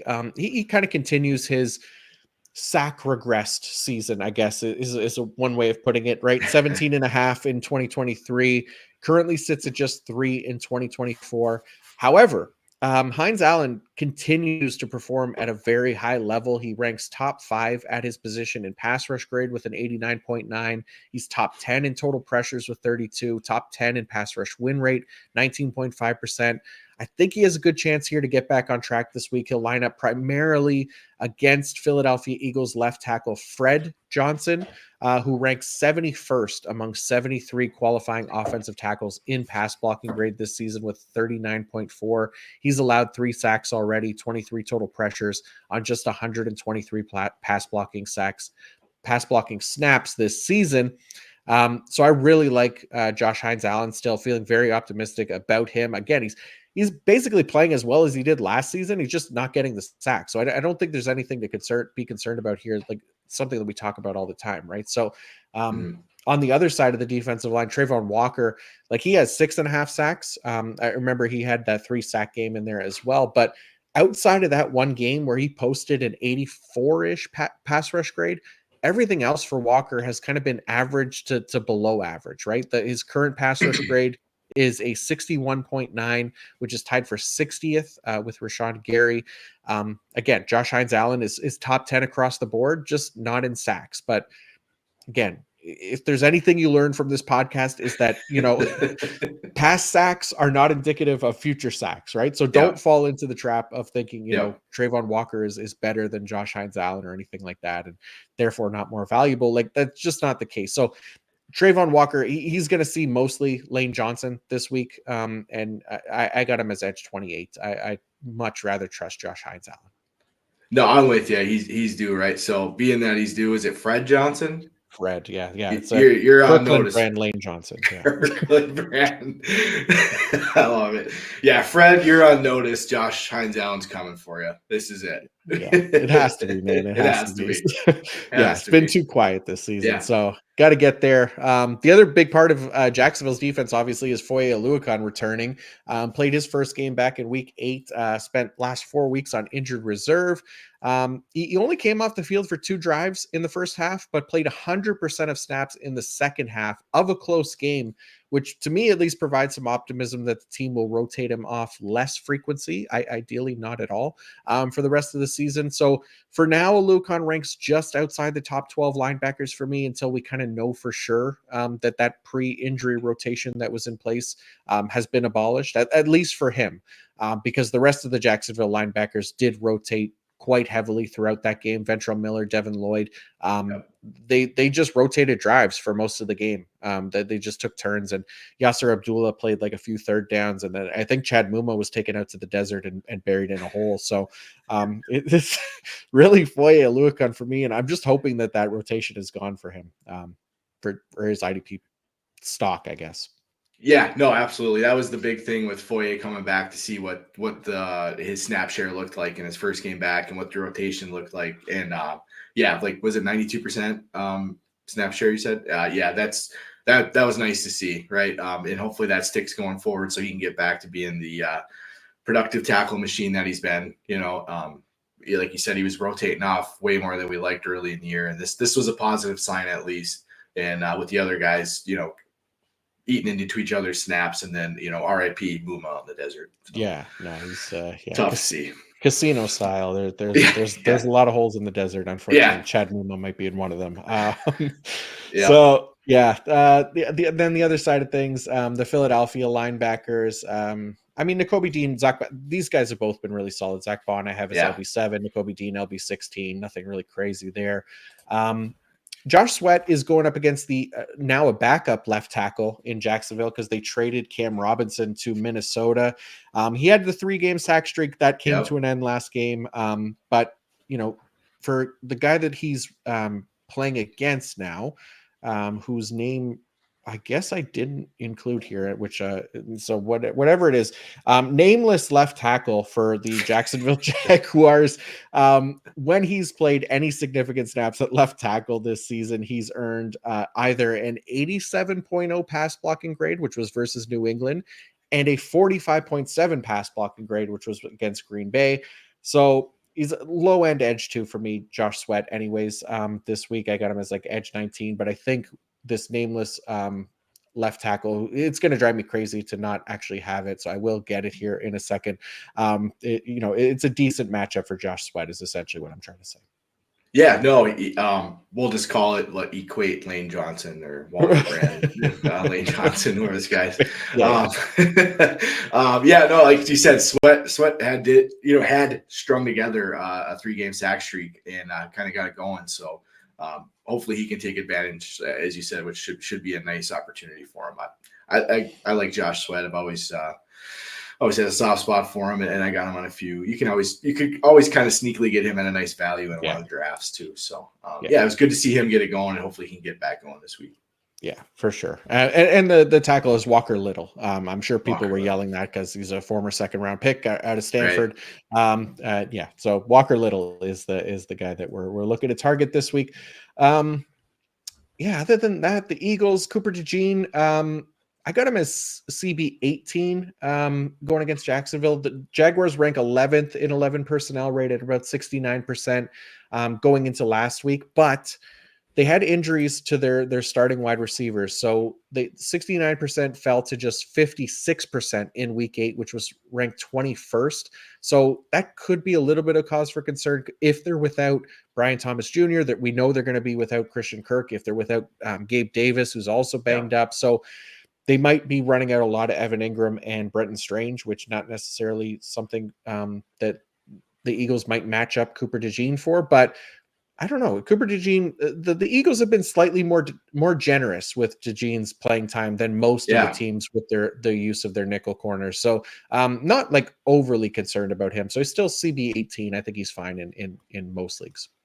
Yeah, more DeJean, please. Let's keep him out there. Yeah, he's a fun one, man. Yeah, he is. Yeah, fun player for sure. And a lot of people are excited about him, right? So absolutely. All right, let's go to Chicago, Arizona. Where do you want to start with these two teams? We'll go with Chicago. Jaquan Brisker missed his second game due to a concussion. Bummer there. I haven't seen anything yet. I haven't been able to dive in a lot of injury news. Hopefully there's some positive news surrounding his health. Have you been able to see anything about him clearing protocol or? No, like D was a DNP on Wednesday. So okay. He's been out, since week 5, like you said. So whatever that's been, 2 games because they had the bye week in there. Yeah. Right? That's a long time for essentially 3 weeks then you're saying, right? Yeah. Yeah. So a little bit concerning for Jaquan Brisker. Not sure what's going on there. Yeah, and he's a guy we like. We like him as far as his role and stuff for our safeties. It's been Elijah Hicks lining up next to Kevin Byard with Brisker out. But yeah, hopefully we get some kind of positive news there with Brisker. Definitely one of our better defensive back safety assets. Just a guy that I was a little intrigued by going in this year is Gervon Dexter. I thought he could be a sneaky defensive tackle going into his second season. Playing that 3-tech in that Chicago defense. He's got 21 tackles, 4 sacks, and 12 quarterback hits on the year. So it's been a nice start for Dexter. I believe he was a 2nd-round pick a couple of years ago. So, decent capital, and he was a player they were looking to count on at some point. So it's nice to see him take a step. So he's kind of, gaining some momentum here. He's obviously a dynasty asset in those true position leagues, and he's turned into a redraft asset as well this year. Yeah. If you scooped him up off waivers, he's been pretty solid for the position in year 2 here. So he was a guy I kind of put a pin in to keep tabs on this year. It's a nice role at that Chicago 3-tech, and I thought he was a player that could make a little noise, and it's worked out so far. So yeah, just kind of like Dexter. What do you think? Yeah, no, I love it. I mean, it's working out nicely for defensive tackles named Dexter. So this is maybe sexy Dexy Jr. here. But yeah, you're right. Like 2nd-round pick out of Florida, right? And he's been really solid. Like he's played a ton, 73% in week 8. And like you said, now has 4 sacks to go along with 20 pressures, 16th at the position, 21 total tackles. Like he's already surpassed his tackle total as a rookie when he had 20, and he played all 17 games. And he played obviously more snaps. So he's on pace to set a new career high in pressures, currently sitting as DT4 in our IDP scoring, thanks to just being solid, like you said, consistent weekly production. Like it's maybe not the best matchup against the Arizona Cardinals. They rank 21st in tackles per game to opposing defensive linemen. They got the very elusive Kyler Murray back there, but playing time, the consistent production, that has him as DT12 for me at a position where just those 2 attributes are hard to find. So really liking Sexy Dexy Jr. here in Chicago. I like that nickname. And then just we mentioned Jaquan Brisker not practicing on Wednesday, and then looking at the practice report, Kyle Gordon also did not practice, and Montez Sweat did not practice. So we'll see if that improves here on Thursday. By the time this episode comes out, it'll be a Thursday morning. So, you might have a better idea by the time you listen to this, but just something to keep an eye on there for those Chicago IDP assets. How about on the Arizona side of things, Kyle? Look at the linebackers. Kaiser White gave us a little scare against Green Bay back in week 6, but hasn't missed any time. And has 17 tackles over his last 2 games. The Arizona linebackers, Kaiser White and Mac Wilson, have a solid matchup against Chicago, who are 5th in tackles allowed on the old beautiful Macri chart. I like both those guys this week. White, he's just a solid tackle producer when in that lead role, and then Mac Wilson's carved himself out a nice role there as well this year. Yep. Nope, I'm with you. I got Kaiser White, LB10, Mac Wilson in that LB3 range as well. I think LB38. So like the matchup, I do like slight concerns about if Mac Wilson will play that high snap share every week. I know he's one of those LB2s that fluctuates, but again, like you said, he's been productive even on lower snap shares. So no reason that, to be overly concerned about him. There's not a lot on this Arizona defense. I mean, Budda Baker's been amazing. He's safety 1 overall. I got him as safety 2 this week. Anything else for Arizona?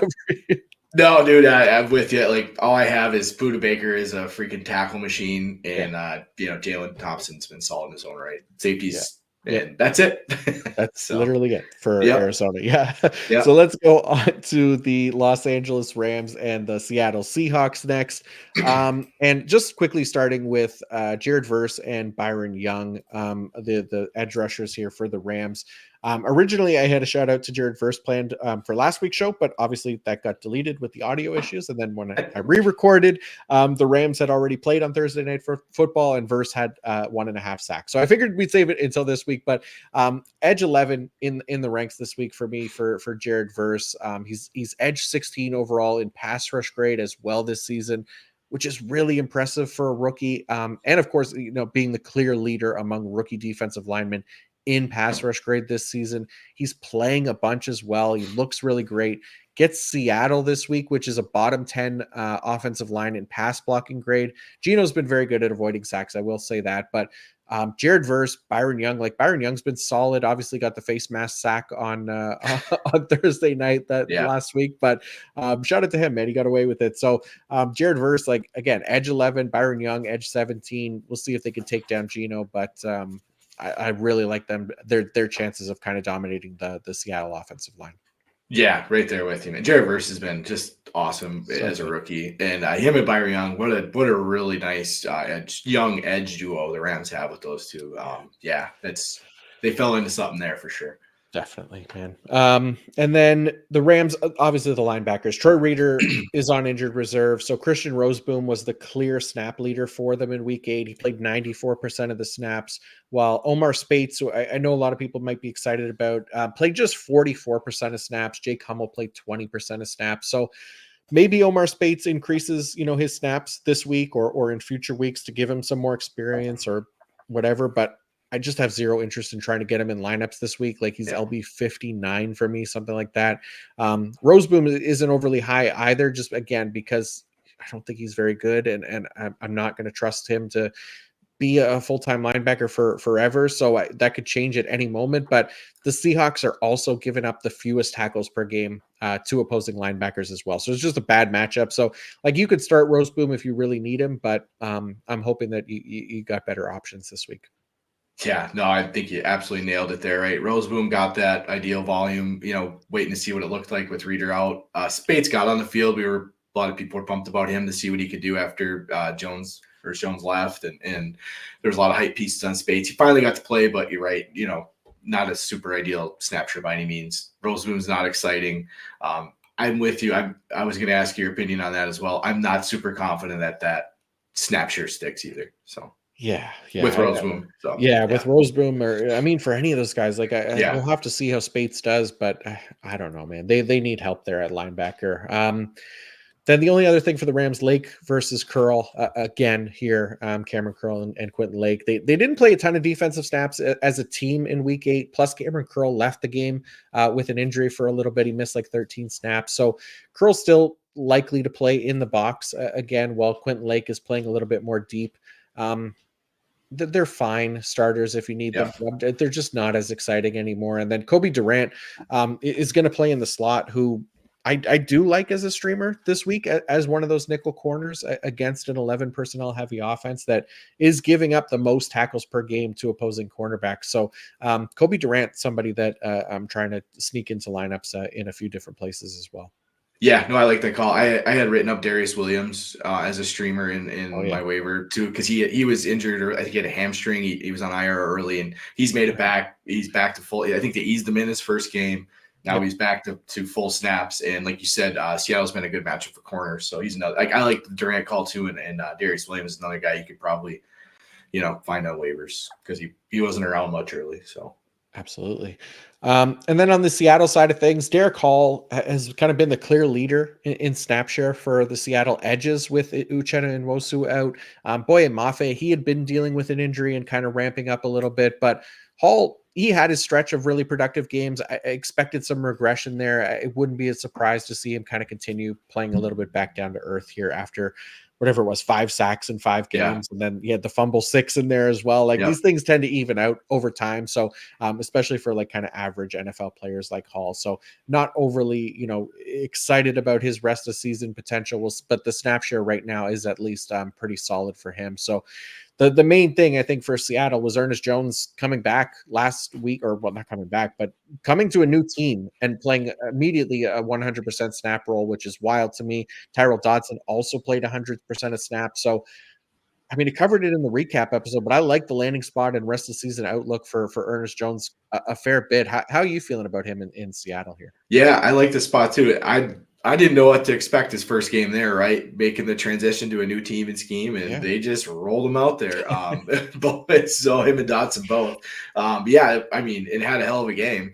I like Micah McDonald as a coach, a young coach, and his scheme and stuff, and him, a lot of the Ernest Jones talk. It's not great to get traded twice in a year. It's not something you see, but I don't.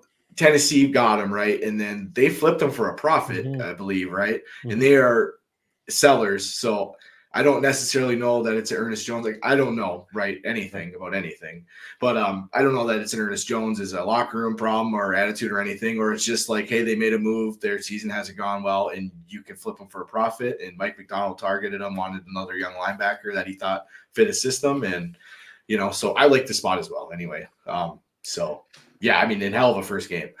Yeah, 15 tackles or whatever it was. Yeah, That was Jesus. yeah, amazing to see. So yeah, shout out Ernest. I have him as Yeah, LB6 this week. I got Tyrell Dodson LB23. So like both those guys. Then the safeties as well. Julian Love, he's coming off probably his quietest game, one of his quietest games of the season last week, just 4 tackles in week 8, but draws a really nice matchup to kind of bounce back against the Los Angeles Rams, who rank 3rd in tackles allowed per game to the safety position at 16.0. And then they just surrendered a season high 21 total tackles to the position in week 8, which happens to coincide with the return of Puka Nakua and Cooper Kupp in their lineup. So that should continue to play heavily into Julian Love's favor as the Rams passing attack, hopefully able to complete more passes into the secondary where Julian Love spends the majority of his time, and allow him to build on his 59 total tackles, which is currently tied for the 3rd most at the position. So Julian Love is safety 1 for me this week. Like him quite a bit. And you can use Kobe Bryant as a streamer as well.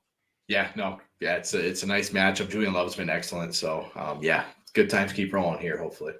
Absolutely, man. Let's go to Detroit and your Green Bay Packers, Kyle. Should we start with America's team or your Packers? Where would you prefer? I mean, do you want me to rant or let's All start right. with Well, Detroit? yeah, yeah. Yeah. So rolling with Detroit.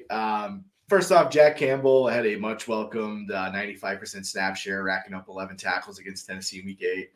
This is the first time Campbell has hit a 90% plus snap share since back in Week 3. Malcolm Rodriguez was out with an ankle, so he wasn't around to muddy things up. We'll see if he makes it back from that ankle injury and what that looks like. But can we just like get ideal snap volume for Jack Campbell? And I feel like we've been patiently waiting, and we deserve it. Come on, just let us have it. Yeah, there's it's hard, man. It's so hard to trust it because again, Yeah, we've seen it. We've seen them do it for like 1 week at a time and then they take it away from us, right? Like yeah, he did play 100% of snaps, but it was in week 3 like you said when Alex Anzalone was out of the lineup, but right. this has been his best snap share that he's had since Anzalone, and him are when they're both active. So 95%, I mean, I don't know whether it sticks going forward or not. Yeah, We've seen this kind of fluctuate for him, but he's been more productive than Alex Anzalone, at least more efficient, yeah, right? Like yeah, Anzalone, he's LB 31 in points per game as a full-time player and averaging an 11.2% tackle rate. Jack Campbell, 13.9% tackle rate, but not playing nearly as many snaps either. But just hoping that this is a sign of things to come. Like I have Jack Campbell as LB 31 in the ranks this week, and I that's have fair. Anzalone as LB 40. In just kind of an average matchup. I'm maybe going out on a limb and hoping that it's better, but any time that I've done that, it's burned me. So my hopes aren't high here. Yeah, no, it's tough to considering how things have gone. We've all wanted more, and it just hasn't come to fruition. So, but like, Yeah, can we just have it? Let's hope. Let's yeah, hope. But, I know. that's all we can do at this point. Yeah. Um, The reverse nepotism of Dan yeah, Campbell not playing his play. his son Jack Yeah, Campbell. yeah. What is it? Yeah, reverse nepotism. What the hell, man? Yeah. Just play your son. So Yeah, the only other thing was, will Detroit make a move for an edge rusher? Here before the deadline. I saw some rumors surfacing or floating around about Zarius Smith possibly going somewhere, and whether it's somebody just slapping Detroit down because they are in need. But mhm. it feels like they need to make an addition to the group. Yeah, it's just that obviously, like you get, we said earlier, R.I.P. Hutch. Yeah. That just sucks. But this is a really good team that has a clear position of need to really maximize this window after losing Hutch that they have. So, um, yeah, I'm kind of waiting to see what happens. I'm hoping there's something, Yeah, because yeah, man, that group doesn't inspire a lot of confidence, and we've right. seen the pass rush grade from that defensive line just dip significantly without Yeah, Hutch in the picture. So yeah, hopefully they could bring in somebody. I think Zadarius Smith makes a lot of sense. yeah, I mean, I'm sure there's other names floating out there, but right. we'll see. Dan Campbell seemed to hint that there was maybe a trade in the works, but I mean, now it's Wednesday, late Wednesday, still nothing. So we'll see what happens. But trade deadline still a couple weeks away. Yeah, Yep. Other than that, the safeties, Brian Branch, Kirby Joseph, both top 12 at their position in scoring this season. I trust Branch a lot more, yeah, even though they've both made like the big plays, right? But Branch just getting the more ideal usage. He's the more efficient tackler as well by about 2%, which is a big difference. So I have Brian Branch, safety 23, Kirby Joseph, safety 26. I know he's been really good, but mostly deep safety, and we'll see what happens. But not like the most ideal matchup either against the Packers, giving up the 24th most tackles per game to the safety position. yeah. No, absolutely. And Joseph's, like you said, he plays deep. He's been productive, but Branch is the dude. Yeah, All he's right. so Yeah, good, man. yeah. All right, Kyle. Green Bay Packers time. Let her rip here. What do you want to talk Okay. about? All right, we got another hour in us, right? Yeah, yeah. Yeah, let's start with the Green Bay linebackers, right? Sure. Quay Walker was out last week with a concussion, so Eric Wilson stepped into that lead role as he did when Quay exited the game in Week 7 against Houston. Wilson filled in admirably as the old vet with 15 tackles over his last 2 games and a pair of sacks against Houston. It came out today that Quay has cleared concussion protocol and will be back this week. He'll be back. LaFleur came out and said Quay will be back in the starting lineup. I'm pretty sure I read. Mhm. It's not a surprise that that's the deal, but just as a fan who's continually called out Quay's progress, I do wonder if Wilson does eat into his snaps at least a little, Hmm. right? Wilson isn't the athlete Quay is by any means, but he's a reliable veteran, and Jeff Hafley wasn't the defensive coordinator who drafted Quay Walker in the first round to run his defense. Right. I don't know that anything will change or necessarily expect it. It's just something I'll be watching for. I've thought Wilson. I mean, Wilson's been around a while, and he's been in in Minnesota. He had a prominent role, and when he's out there, he's a reliable veteran. He's gap sound. He can run the defense, and he's going to put himself in a position where he's supposed to be. Where Mhm. Quay is a guesser at times. He's an athletic dude. Kind of beginning to understand why Georgia blitzed him as much as they did, because I think we talked about that when he was coming out. But it's just something I'm watching for to see if anything shifts there. With Wilson being a reliable, productive dude filling in here, and Quay kind of experiencing a little struggles there. How do you feel about that specific spot?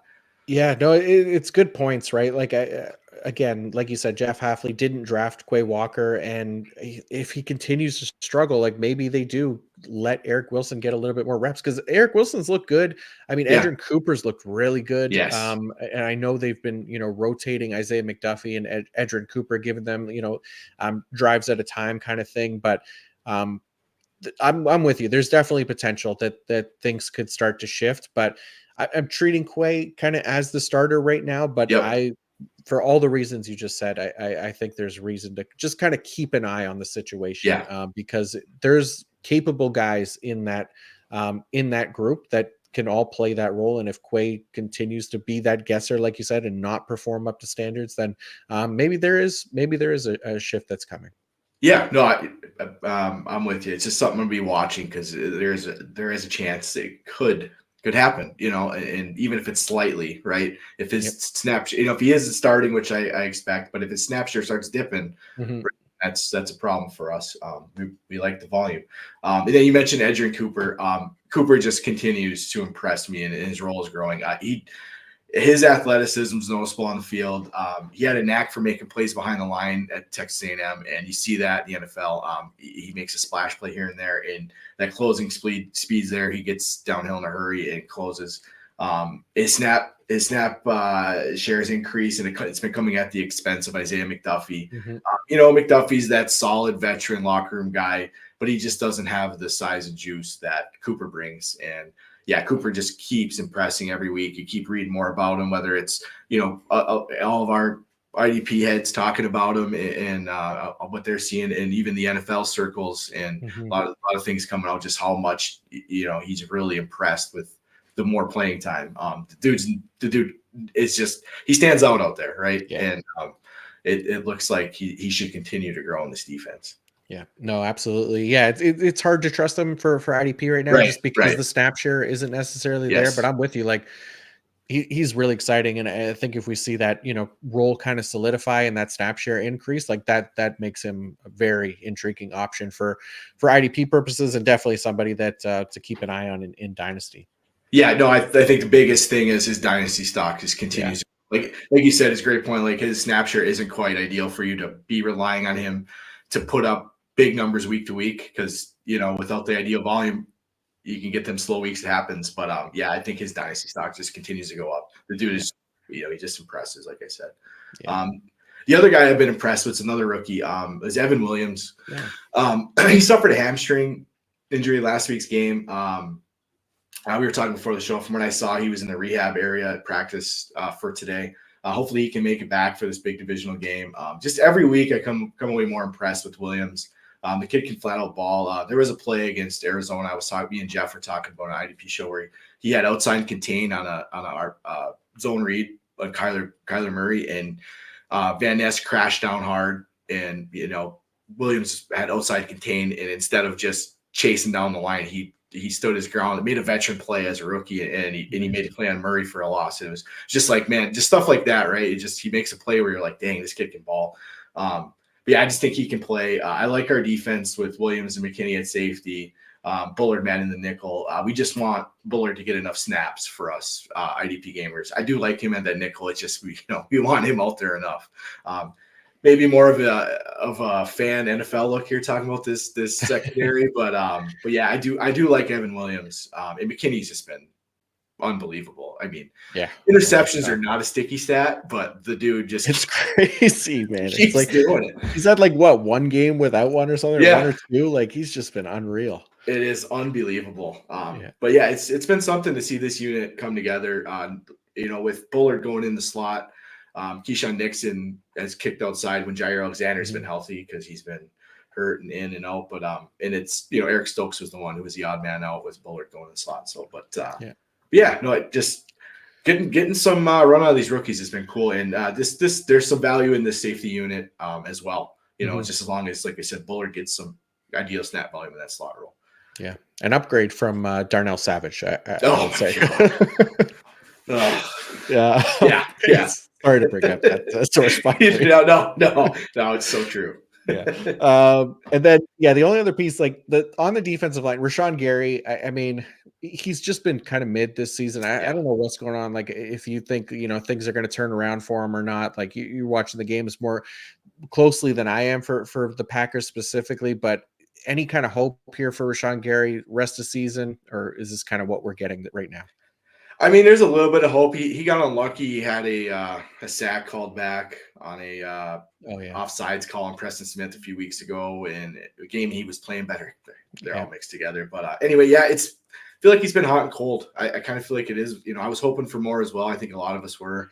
But yeah, he's just kind of been hot and cold, up and down. And I think a big game or two might get him going or whatever, but it kind of is what it is. Maybe he's just kind of taking a little time to transition to this Halfley scheme. I know Preston Smith's kind of struggled with it. It seems his pass rush metrics are down and his numbers overall. But I'm just hoping he picks it up. He's a complete difference maker for the defense when he's going. Everybody goes. He's the dude. But I mean, I have hope. I'd like Rashawn Gary. You see it. You do see it in spurts. It's just been up and down this year. So yeah. No, I'm with you. And then, I mean, Devontae Wyatt is somewhat of interest to me as well. Like he missed some games, but he came back last week. It looked like he was kind of maybe eased in a little bit. Like he was around 40%, was closer to like 50% prior to the injury. Did recover a fumble, but nothing really else. But he actually has like 3 sacks in the games before he was injured. A player that might have some potential at a position that isn't very deep. So I really like Devontae Wyatt. Like he's DT 22 for me because we'll see what the snaps look like this week. And again, it's the Lions, so they're a little bit of a tougher pass blocking matchup. But yeah, feeling optimistic about Devontae Wyatt. How about you? No, I am too. I think he's a guy that really, when Halfley took over the defense, I thought he was a guy that really fit the scheme as a more aggressive front, single gap, shoot and go, play the run on the way to the quarterback. Like, you know what I mean? He's built to get after it, just shoot his gap and go. And I thought he was built for the scheme. I like him a lot as well. Talented dude, and I think he's a good fit with Halfley. And just need him to get healthy. And I think you're right. I think he's got some serious potential in those DT leagues. Yeah, for sure. Okay, let's go to Sunday night football here. The Indianapolis Colts at the Minnesota Vikings. So we'll start with the linebackers really quickly because Indianapolis's defense pretty easy to kind of diagnose for IDP purposes. Zaire Franklin, I got his LB1 this week. EJ Speed, LB14. It's not an amazing matchup against Minnesota, but both have been very effective this season. So I'm fine with trusting those guys on a weekly basis. Nick Cross, I have his safety 13. He's been excellent this season. Ranks second at the position in total tackles with 71. However, he draws one of the worst matchups for allowing tackles to the safety position against the Vikings this season, who rank 32nd, actually the worst matchup. So Vikings giving up 9 tackles per game to the safety position. That is it. So Cross's role around the line of scrimmage, I think, is what keeps him in starting consideration. But I think expectations could be tempered slightly this week for the current overall safety 2 on the year. And then DeForest Buckner coming back last week was huge. He's excellent as always. Didn't miss a beat. Got a sack last week. DT3 for me this week. Love me some DeForest Buckner. But anything else for the Colts for you? No, man, I think you nailed it. Cross, not a great matchup. Tough to sit him. He's been great. And just happy to see Buckner back. Dude's awesome. Yeah, absolutely. So then on the Minnesota side of things, maybe we get Blake Cashman back this week. If that's the case, then, Ivan Pace will move down the actually right now I have it as Cashman is in. I have him as LB18. I have Ivan Pace as LB41, but if Cashman's out, Pace will move up the rankings, obviously likely to within that top 12. But obviously Pace has been amazing, but it did seem like Blake Cashman was working off to the side of practice today, and Brian Flores seems to be hopeful to have him back this week. Again, it's Sunday night football. Hopefully we get a better idea before, the 4:00 games at the very least. I would hope that just before Sunday, we would know for sure if Blake Cashman's going to play or not. But if he does, then, we're trusting him over Ivan Pace just because of how this defense operates as a one full-time linebacker system. There's just not too many snaps for Ivan Pace, as he'll come off the field quite a bit here for that 3 safety defense. Yeah. So kind of crush his value a little bit, but we'll see what happens there. No, absolutely. We want more Ivan Pace because we both have Ivan Pace chest tattoos as right. Number one fans. But right.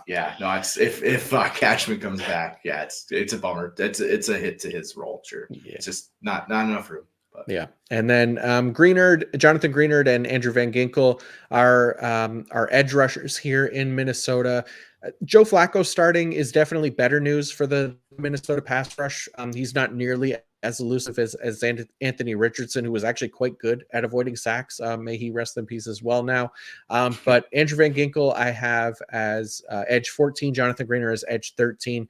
It's a good matchup for Greenard potentially because Bernard Raymond is dealing with a concussion, their left tackle, and he might miss this game. So it'll likely be a backup in there for Jonathan Greenard, who has been really, really good this year. He's a top 12 pass rusher this season in terms of pass rush grades. So like Jonathan Greenard quite a bit. Andrew Van Ginkel should get a little bit more of Braden Smith more often than not, but decent matchup with Flacco back there. But the offensive line is the offensive line. They're quite good. Yeah. It's AVG's balling. Greenard's been really good in his own right. It's just So I like those guys as well. I like Greenard as well. Like you said, the matchup's better on his side. So yeah, love that. Okay, let's go to Monday Night Football. We're gonna close off a little more at a little more of a brisk pace here because get under the 2-hour mark. Tampa Bay at Kansas City is the matchup here on Monday Night Football. Kyle, anybody that you want to start with on the Bucs side of things? Levante David left last week's game with a little bit of an ankle injury, but he was able to make it back, and it doesn't sound anything major. KJ Britt with another hefty snap share in week 8 as the LB2 there with pour one out for Savracier Dennis, lost for the year. It's Chiefs are they second in tackles allowed on the chart. Yeah. So it's a good matchup, and they are top 10 in points allowed in the football guys scoring. If you have football guys scoring on the points allowed tool, so it's a nice matchup for the Tampa Bay linebackers. And then also, I just want to say it's nice to have Antoine Winfield back for the past 3 games after his 4-game absence. So hopefully, Tyke Smith makes it back this week as well. Yeah, missed last game with a concussion, right? So the only thing with Tyke Smith, so this is a poor matchup for nickel corners, which is exactly what he's been. Kansas City's playing under 50% of their offensive snaps in 11 personnel this season. They're bottom 5 in that regard. So even if Tyke Smith is back, like I'm not necessarily trusting him. I'm probably trying to find a better streaming option this week at cornerback, but there will be better weeks for him. He's been really good as well. Another exciting rookie corner there. Yep. How about on the Chiefs side of things, Kyle? Anybody stand out to you for this group? Nick Bolton and Tranquil both had nice games last week. Bolton had a rib. He tackled. He made a I seen the play. Tackled a dude on the sidelines and landed right on his foot up, I believe, and took. Did you see anything on the rib injury there? I didn't see much either. No. Yeah, just something to keep an eye on to see what his practice reports looks like. He's the lead guy, obviously, in Kansas City. Tranquil's productive, but doesn't play the full-time snap share that Bolton does. Yeah, Bolton, he's like LB22 on the season in terms of points, but like 14.5% tackle rate, which is excellent. The average being 13.3. And he's had some really poor tackle matchups to kind of deal with as well this season. Like he's faced no team that he's faced has ranked higher than 8th in tackles per game to the position.